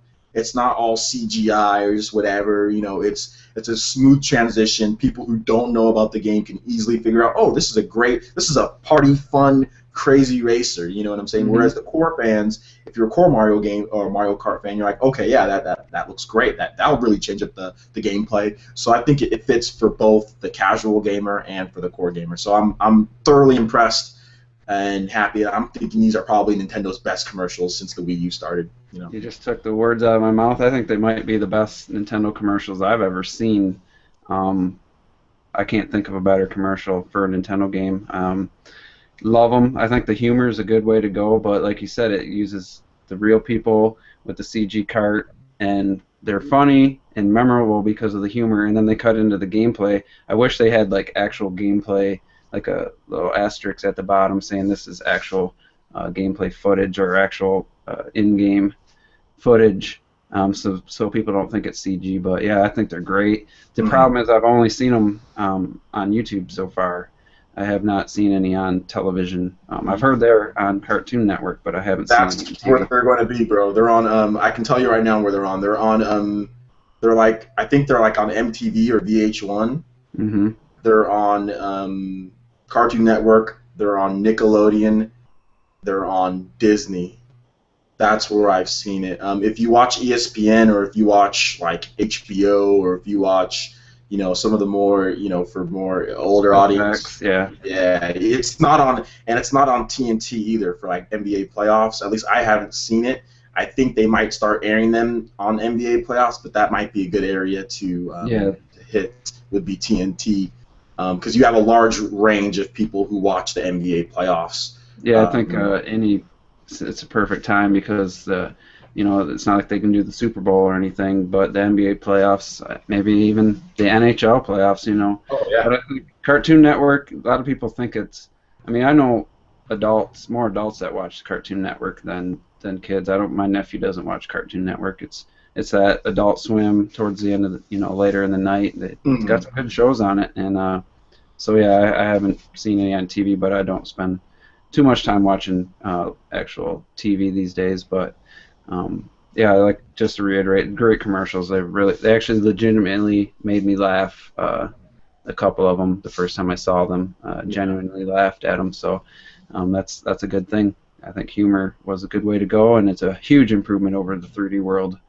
Yeah, I think the 3D World ones was. I think they got the point across, but I don't think it didn't. No, it didn't have the humor. It was almost embarrassing. That cat suit costume was just terrible, and so yeah, that was a great question. I'm glad that he asked that because really good question, dude. The next one comes from I think it's Cliver Kid 456, and he asks, I was just wondering, is the gamepad comfortable? How good is the gyro controls? Okay, I guess I'll take that one again. First, it's comfortable to use. I didn't use the gyro controls, so I don't know, but the gamepad is comfortable to use, and it's just fine. If you like using the gamepad for other games, this game will be no different than any other game that you've played. If you like using the gamepad, it's comfortable, it's good, it's only a few buttons, you don't have to reach across anywhere. Didn't use the gyro controls, but I'm pretty sure I've seen other people use the gyro controls. They work just fine. If you like gyro, it works like gyro. Terminator? Yeah, I didn't try the gyro. And like I said earlier, I was like pulling that gamepad trying to get further away from the screen. But you know, if this person's asking from someone who doesn't own a Wii U, or if he's a Wii U owner, I couldn't quite tell from the way he worded it. I would gladly play. Okay, I would. It's fine if you played the any other game with the gamepad. It felt great. The analog sticks feel great. I honestly, though, just to be truthful, I never looked. I put the map on every race. I never looked at it once during the race. So it does have the leaderboards and stuff, and like during the race, it shows the positions and what weapons they have. So maybe once I get more into the game and I'm playing in the comfort of my own home, I might be more inclined to use the gamepad. But I'm probably going to be a Pro controller most of the time. Yeah, I'll be on the Pro controller. I use the Wiimote and Nunchuck too. They're all comfortable. They're all good. But I think the best controller to probably play the game, if you're not going to worry about the gamepad screen, which most people probably aren't, just pick up a Pro controller. Pick up a Pro controller and play it. You're going to get the most, because you're going to be playing this game for a long time, right? Mm-hmm. So you probably want that battery life. That's another thing. That's actually a legitimate thing to think about. Unless you care about plugging the controller in. Mario Kart bouts are, I know myself, I'm going to be playing them for pretty long periods of time, or I'm going to take a break, turn off my system, and I really don't feel like charging, every 3 hours or whatever, where it's going to die, so I don't want to have it tethered to a cord. I can sit back far enough. So I would say definitely pick up a Pro controller. If you're getting the bundle, if you don't have a Wii U, if you don't want the Wii Remote Plus, you can always trade that in, or you can always do something. But I would definitely suggest just getting the Pro controller, because that thing lasts for like 70, 80 hours. And that's a good point. Yeah, so definitely that'd probably be the best way to go with this type of game. Because you're going to be on it for pretty long hours at a time. More than 3 hours. Yeah. Some people are probably going to play all day when it comes. Let's think about it honestly. Some people are probably going to play the game all day, 8 hours or 6 hours. It comes out on a Friday, so weekend, don't have work. You put away stuff. I know I am. I'm going to be playing it. My daughter's going to be over. She's only 2. She's not going to know how to play, but she's going to have a controller in her hand playing. I can guarantee you that. So we're all going to have a good time, me and my family. So, all right. So we have another question here from, I think it's Berkeley 1300, and he asks, he or she, I'm not sure. What would you think of a Nintendo racer instead of Mario Kart, like Super Smash Kart? Okay, or like Diddy Kong Racing or something like that. To be honest, racing games don't, like I said, this comes back to the whole character thing. Racing games aren't enough about the actual characters for me to care about having multiple characters in there. It's just not. It's really based on the what you're driving and the layout of the track. To me, it's similar to like a platformer. I don't really care about like Rayman Legends, like the characters, how they look. I don't care about that. All I care about is the layout, the controls, the design. And that's what it's the same thing. So honestly, that's sure. You want to make another different type of game, great. Just as long as it plays well and stuff like that. That's what I care about. But I'm not the person to talk to when it comes to things like this, because I honestly, it's more about the game than it actually is the characters. In my opinion, when it comes to a racing game, because you're racing. Unless the characters had like special traits. Now, don't get me wrong. Like if they make a game to where it's like Double Dash, but even intensify it more, where there's special stuff and where they can maybe, I don't know, they have a couple different things that they can only each character can do, and they make it unique and fun. Yeah, that would be pretty cool to get Link and other characters in there. Maybe throws his sword, comes back. I don't know. Something crazy happens, but honestly, that's not what most racing games are about. So yeah. Maybe I was thinking if. Don't do like a kart racer. Do remember Road Rash? Oh yeah. On bikes, and you just get next to somebody and you can punch them and stuff. See Link next to Bayonetta or something on a motorcycle, and like something completely different. They couldn't just do a Mario Kart with the Nintendo franchise of characters unless they just replaced Mario Kart with that. I don't think they could have both of them. I think it would be oversaturation.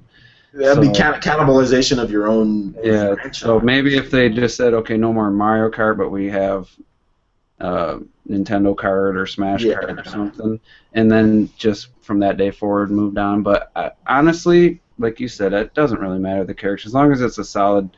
The gameplay and the tracks and stuff are great. But if I had to pick, I'd rather just keep it Mario Kart and stick to the roots and not change it. But maybe someday they're going to have to. If they run out of any other ideas, they might just have to. Yeah, I think it's one of those things to where it's like, we have we have Sonic and All-Stars Racing. That game sold pretty well, and it looks from the rumors that Sega's looking to make another one, So that'll probably be a big improvement, and that's kind of like it's not a Diddy Kong Racing, but it has like Diddy Kong Racing feel to it, with the airplanes and the hovercrafts and the stuff. I mean, Diddy Kong, you can pick it beforehand. This one, it transforms. But yeah, I just think that with Sonic, you have your characters there. You want to play that style of game. With Nintendo, you have your characters. You want to play that style of game. Sony has a couple. What do they have? Like Mod Nation Racers. If people kind of like that, they can pick up that type of game. So I think overall, kart racing is what kart racing is. It's not. Kart racing is kart racing. So if Nintendo did another one, I'd be down for Super Smash Kart. Sure. Like if they decided to, just business stuff aside, if they decided to, who wouldn't buy it? I think we'd all be like, sure, why not? But not everybody's kind of like us who's going to buy both games. Some people are going to be like, well, what do I need 2 kart games for, Exactly. So they'd have to do something pretty crazy to change things up, But a good question either way. And I think that's all, unless I can skim down here. There's one more on Google Plus kind of related to what you just said. I'm not checking Google Plus. I wanted to answer because he asked if we've played any other battle racers like Sonic Transformed. We didn't give our depth thoughts, but you want to talk about that a bit? Just honestly, everyone I've played, like the Crash Kart Racing over the years, everyone I played just felt like a cheap imitation and never to the same quality of Mario Kart.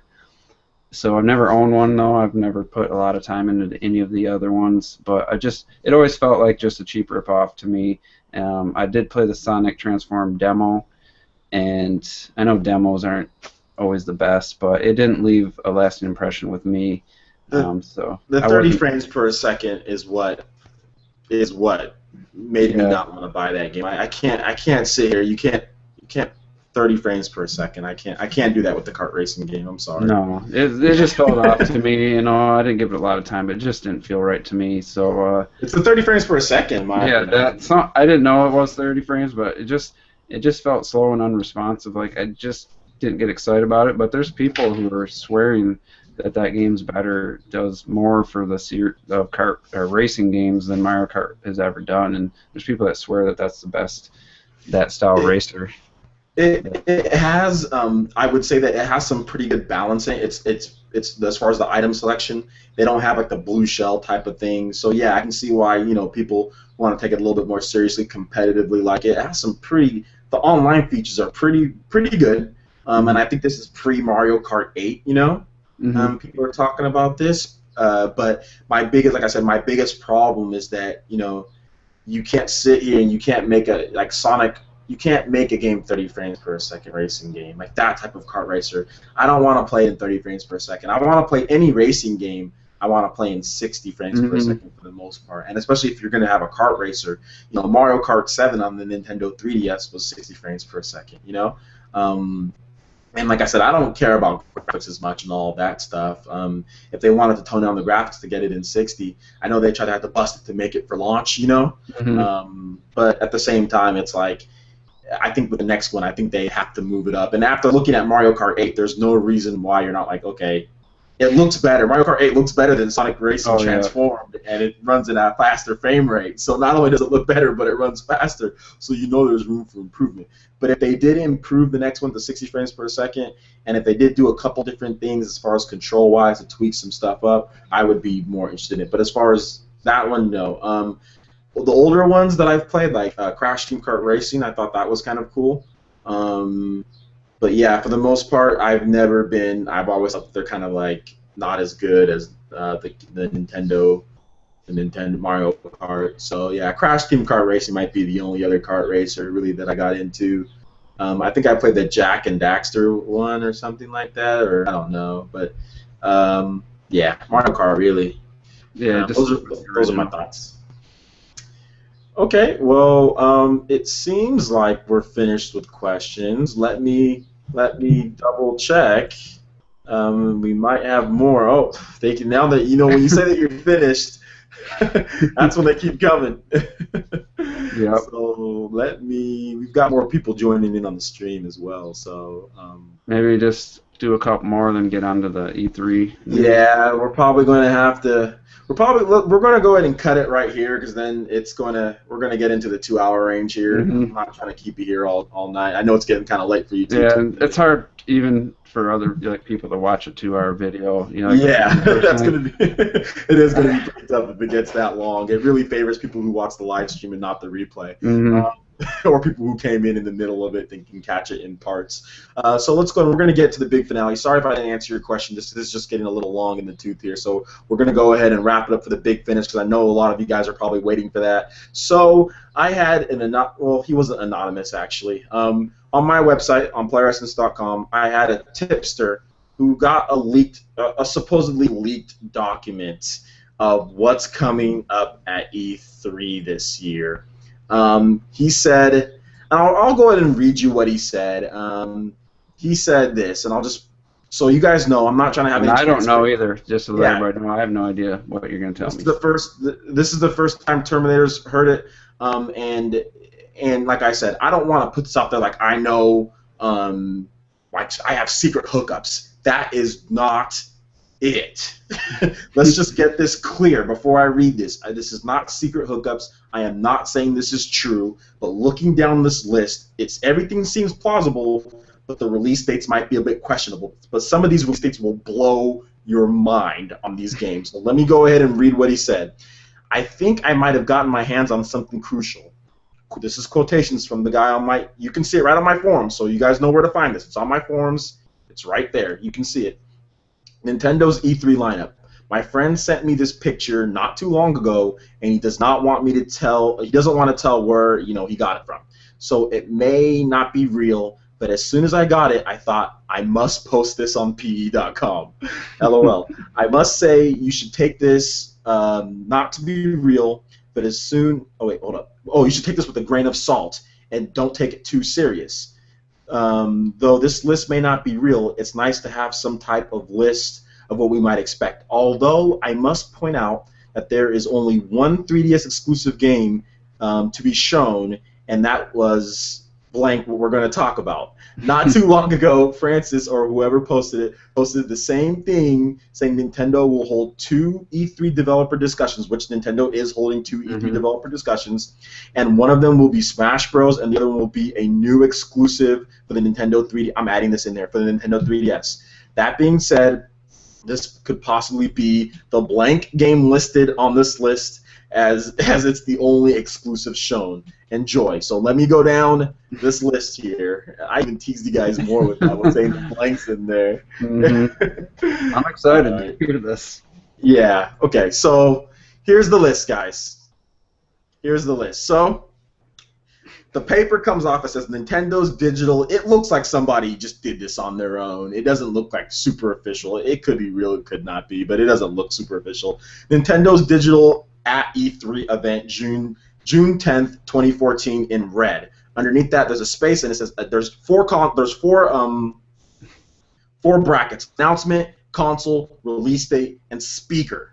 Okay, so there's going to be multiple speakers in this. So the first thing on here, they say Super Smash Bros. For 3DS and Wii U, console Wii U, 3DS July 18th, 2014, Wii U December 2014. Satoru Iwata and Masahiro Sakurai are going to be talking about that game. The next game, Pokemon Omega Ruby and Alpha Sapphire for the Nintendo 3DS, November 2014. That's already confirmed, but they say Bill Trinen is going to be talking about that one. And many of you guys might know Bill Trinen. He is Miyamoto's interpreter. He is also pretty much the lead of the Treehouse team, and he's also the guy who did the Tomodachi Nintendo Direct. He does do some of the Nintendo Directs for Nintendo. Okay, the next game is Bayonetta 2, and trust me, this gets better. Bayonetta 2 for the Wii U. That is August 15th, 2014. August 15th, 2014. That sounds pretty good. That's what I was thinking, August. Satoru Iwata is going to be talking about that one. The next game, this one blew my mind, and I don't know if this is real. Shin Megami Tensei Cross Fire Emblem for the Wii U, August 29th, 2014, by Satoru Iwata. I cannot believe if they release those two games in August. Oh my gosh, that could be a hardcore revolution. I think. Seriously, that could be awesome. If that pans out to be true, that could be the best month ever for me. For me personally. Iwata's going to be handling that one. The next game, X, which they still don't have the official name on here. X from Monolith Soft for the Wii U, September 12th, 2014. That is in a month. Those three games basically, and Satoru Iwata and Tetsuya Takahashi. He's the producer of Monolith Soft's X. They're going to be presenting that game. Next, they're going to have a sizzle reel of third-party games line up for the Wii U and the 3DS from various people, and Bill Trinen is going to be talking about that. So that's going to be Watch Dogs, that's going to be Skylanders, that's going to be Disney Infinity 2.0, that's going to be maybe Puzzle and Dragon Z, that's going to be games like that, some 3DS titles here and there, maybe even Bravely Second, who knows. All right, here's a bombshell, another big one. Wii U Virtual Console GameCube lineup. Super Smash Bros. Melee, F-Zero GX, Super Mario Sunshine, Luigi's Mansion, and Mario Kart Double Dash for the Wii U. No joke. Nice. June 10th. On E3. That sounds like something they do. Yeah, it sounds like something they do. Just, hey, you can now download GameCube Virtual Console games.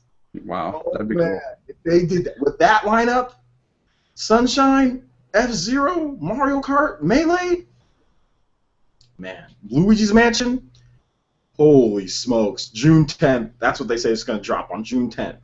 Next game, Hyrule Warriors for the Wii U, June 27th, 2014, that's going to be by Iwata presenting that. The next game, which this one's been rumored, Mario Party U, that's like the casual title for this fall. For the Wii U, Holiday 2014 by Iwata. Yarn Yoshi, Wii U, October 2014. Iwata's presenting that. Big one. This is the game that I was talking about, the blanks in there. Metroid for the Nintendo 3DS. Metroid 3DS, November 2014, with the Reginator. Nice. The Reginator, Reggie Fils-Aimé presenting that game.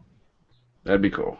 Yeah, that'd be really cool. Another big one, like we were talking about, Pokken Fighters. That seems like that's going to be the name, not Pokken Tournament, but Pokken Fighters for the Wii U, spring 2015, with Satoru Iwata and Reggie Fils-Aimé announcing that one.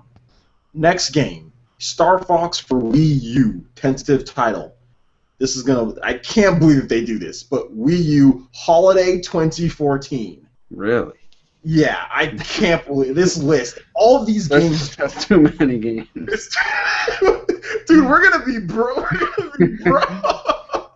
There's no way anybody can afford all of these games. This is ridiculous. Like, if they had those games all in development, they would probably push at least one to maybe early 2015, just kind of space them out probably. But yeah, this is insane if they have all these games. Not like it would be. I mean, it'd be awesome. Yeah. And that's going to be presented by Reggie Fils-Aimé, the Star Fox title.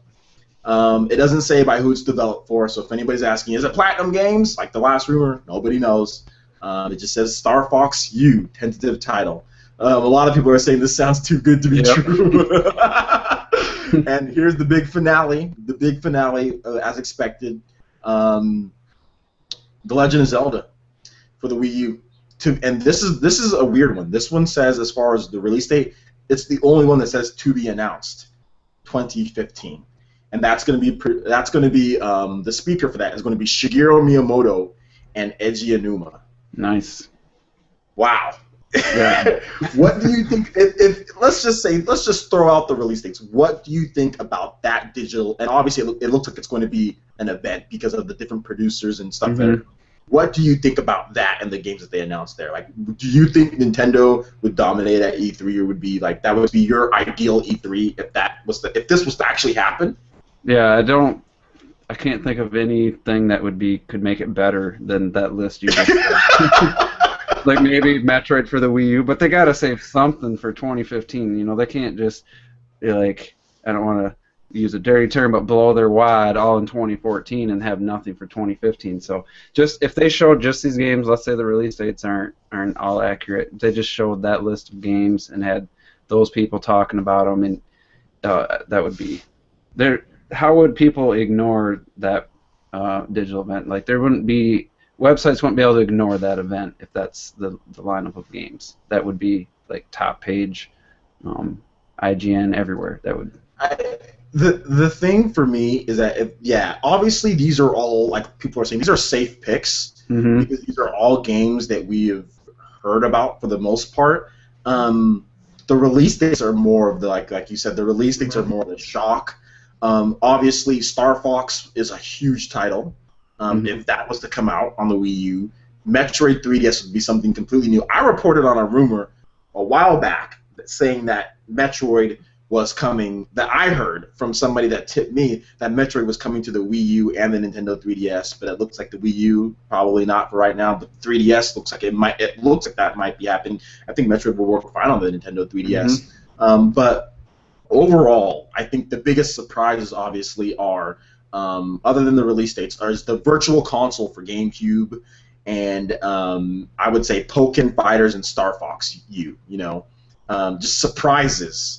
You know, those would be the three things that I would look at, because we know right now it's rumored, but it's one thing to talk about that and see rumors, and another thing to see them. If we saw all these games, you know, if we see them, it's going to be mind-blowing, even if we already know about a lot of this list. Like, just being able to see them and get release dates for a lot of the ones, you know? And if these release dates pan out, the Wii U will do the biggest U-turn in the history. Yeah, that Shin Megami Tensei Crossfire Emblem in, what was it, September? It was. Here's the crazy. I don't see that happening that day. It's Bayonetta 2 August 15th. We've seen nothing on Shin Megami. There is no way that game is ready in August. We've seen nothing on the game. Not even one gameplay snippet. And on top of that, in Nintendo's financial their financial report, like that they released, they put Shin Megami Tensei to be decided. They didn't even have that as a, you know, this fall. Like Monolith Soft X was, you know, this fall, like 2014. They didn't even have Shin Megami Tensei listed. It's just said to be decided. Same thing with Zelda. Same thing with Yarn Yoshi. So to have Bayonetta 2, Shin Megami Tensei Crossfire Emblem, and Monolith Soft X all within a month. That's almost too much. Like, you won't be able to put enough time into each one with them, all three of them out at the same time, pretty much. I mean, you might be able to get through Bayonetta, like your first playthrough, but, you know, two big RPGs that close together. That would be... I would love it. I would... It would be tough to go to work. It would probably hurt. I think they would cannibalize each other's sales, though. So I don't know that they'd do it, but they could. But then again, they might be like, for the guy, like, those three games don't appeal to the typical Nintendo fan. You know what I'm saying? They could try to hit that otaku fan, you know, that the PlayStation guy that really likes, like, that really loved the PlayStation 2, you know, and really liked the Japanese games. They really could try to hit that demographic. You know, the guy that's really waiting for Final Fantasy 15 and Kingdom Hearts and, you know, and whatever Grasshopper makes and whatever, you know, the Japanese developers make, like the guy that's waiting for that and, like, never really liked Nintendo's, like, Mario and stuff like that. They could be trying to hit that market. That's true. if they can tap into that market, because there's a lot of people that I know that like Japanese games, a lot of people that you see online, but don't like Nintendo's Japanese games. You know, they like the third-party Japanese games, but all of these games kind of appeal to that type of crowd. Because Shin Megami has always been, until recently, Shin Megami has been a PlayStation franchise. You know. Until the recent Shin Megami Tensei, the ones on the DS and stuff like that. Some of the other ones were, PS2, and it's a spin-off, or it's actually the main franchise from Persona. The Persona is the spin-off, but Persona's actually became bigger than Shin Megami Tensei, but whatever, getting off into something else. But, yeah, if they hit people in that month, in that 1 month span, I just think, yeah, right, it could cannibalize, but it would just be hardcore haven, man. That would be... Man, it sounds too good to be true. Mm-hmm. As far as the release dates go, as far as the games go, yeah, I believe, as far as the list goes for these games, I believe pretty much all of it. Mm-hmm, me too. Nothing seems too crazy, you know. But I think, if I'm thinking Metroid's pretty, with 3DS, that sounds really legitimate. They need another November big game for the 3DS, like they had in Link Between Worlds. They announced that a little bit before E3, but that game came out the same year it was announced. Yeah, it looks like they're trying to do a 1-2 punch in November, which they did with, Mario Party Island Tour, Super Mario 3D World, and with Legend of Zelda Link Between Worlds. They dropped all those games like on the same day. Yeah. So it looks like they're trying to do that with Metroid, and Pokemon, because you're gonna have Pokemon in November and you're gonna have Metroid in November. I think Star Fox could potentially be a good November as well. I mean, I don't know. This list is like racking up like almost $1,000, man. Like... Yeah, you want to hear a true story? Last year, I had the opportunity to take a motorcycle trip down in North Carolina, Tennessee. There's a really curvy mountain road that's real famous, and I was looking at the list of Wii U and PS3 games, and I added it up to like $600+, and I had to decide between the trip and, because the trip would have cost me probably $600-700. Mm-hmm. I chose the games. I ain't gonna lie. I was like, I can't go all winter without games to play. That trip would have been awesome, but I chose the games over. Dude, I chose my major for a video. Like, I actually switched my major because of a video game. So I mean, like, I was physical education. I switched over to general kinesiology because there was a stupid dance class that I didn't want to take anymore, and I felt like playing Resident Evil 5 more. So, yeah, I mean... Yeah. That's why we're here talking video games. Yeah, we've all done crazy things for video games before. It worked out well, though, because, now with my job that I have, I think I get paid a lot more than a PE teacher, so it all worked out. But anyway, I just want to read off some of the things that the fans are saying, because a lot of people are like, dump a bucket of salt on this. But one of them that I really want to read here is from the Magnum, and he says, the only problem I have with this list is that that the E3 leaks is that Sonic Boom isn't on any of them, which was confirmed to be at E3. Otherwise, I want all this. But here's the thing that you have to remember. Then Sega does their own thing, kind of. Remember last year, Sonic Lost World was at an event before Nintendo's press conference. So it could very well be that Sonic Boom is not presented at Nintendo's digital event. It could very well happen, because they didn't do that on Nintendo's E3 Direct, or it could be in the third-party sizzle reel, excuse me. So it could be in that. Sonic Boom doesn't have to show up on Nintendo's digital event. That's the one thing that you have to remember, because at E3 last year, Sonic Lost World was not at Nintendo's main E3 event, although they had a pre-E3 Direct unveiling the game. So yeah, and also if you look at other Nintendo Directs that like I remember when they revealed Sonic Boom, that was after Nintendo's first big Direct of this year. So Sega didn't let them reveal Sonic Boom at that big E3 Direct where everybody was watching. They said, we're going to do our own reveal for the game. Yeah, and they got So if you read that article with they got to worry about the TV series and how it's going to line up, so they don't want to reveal too much too early. So they're going to do their own thing with that game. It might be in the exactly. sizzle reel, and then they'll be on the Nintendo showroom floor. They'll probably have the developers there to answer questions and stuff.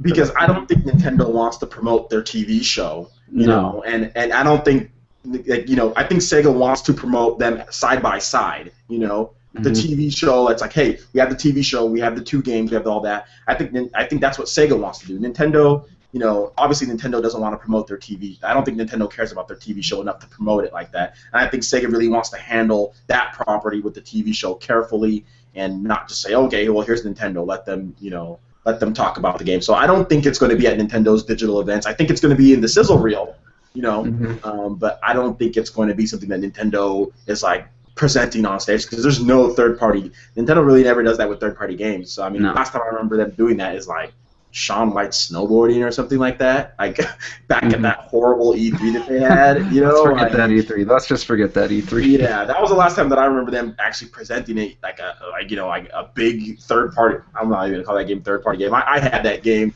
It was like fun for like an hour. But anyway, yeah. So that's why you might not see Sonic Boom. Um, and I think we have a ton of comments here, but there's no way we're gonna be able to read through all this. I think I've taken enough of their time. We're going on 2 hours here. Yep. Okay, thanks for everybody for joining. Thanks for everybody for watching Terminator. Do you have any last thoughts as far as this list goes and E3 and just the whole Mario Kart 8 impressions? Do you have any last things you want to say?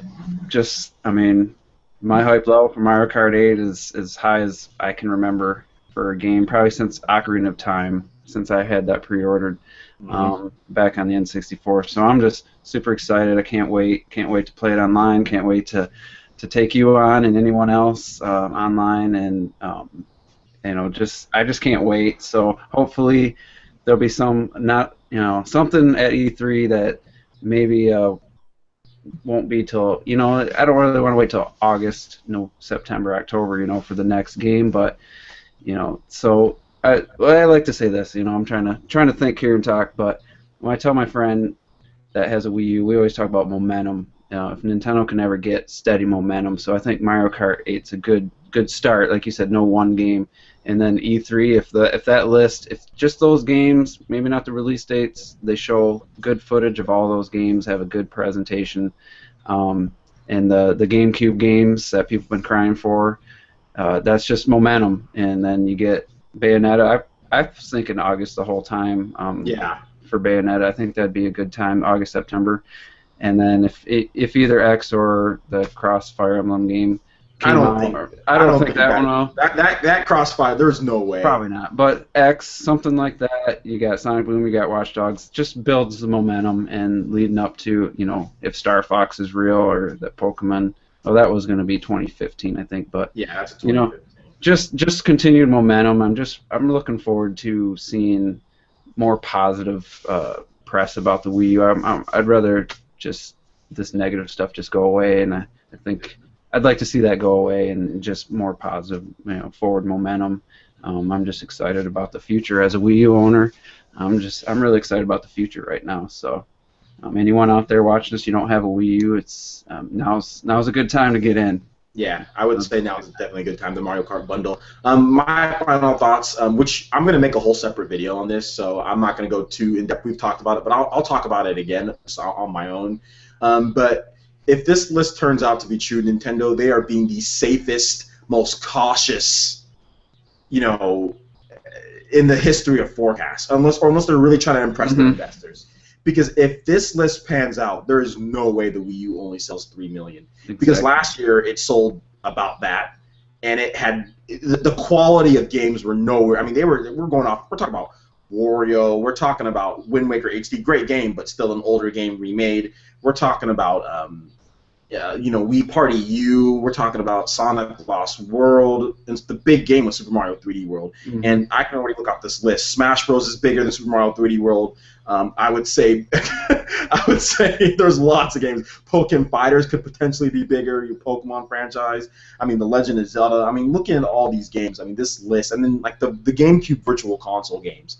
I mean, that's June 10th. If that drops June 10th, which I think that sounds very plausible for Nintendo to do that. If that drops June 10th, and then you have Hyrule Warriors at the end of June, that momentum will carry them into whatever else they're doing, into Bayonetta. Even if Shin Megami Tensei isn't real, that will carry them into when Bayonetta actually comes out, and then when X comes out, and then when Smash Bros. Comes out. And I think the momentum will just be tremendous.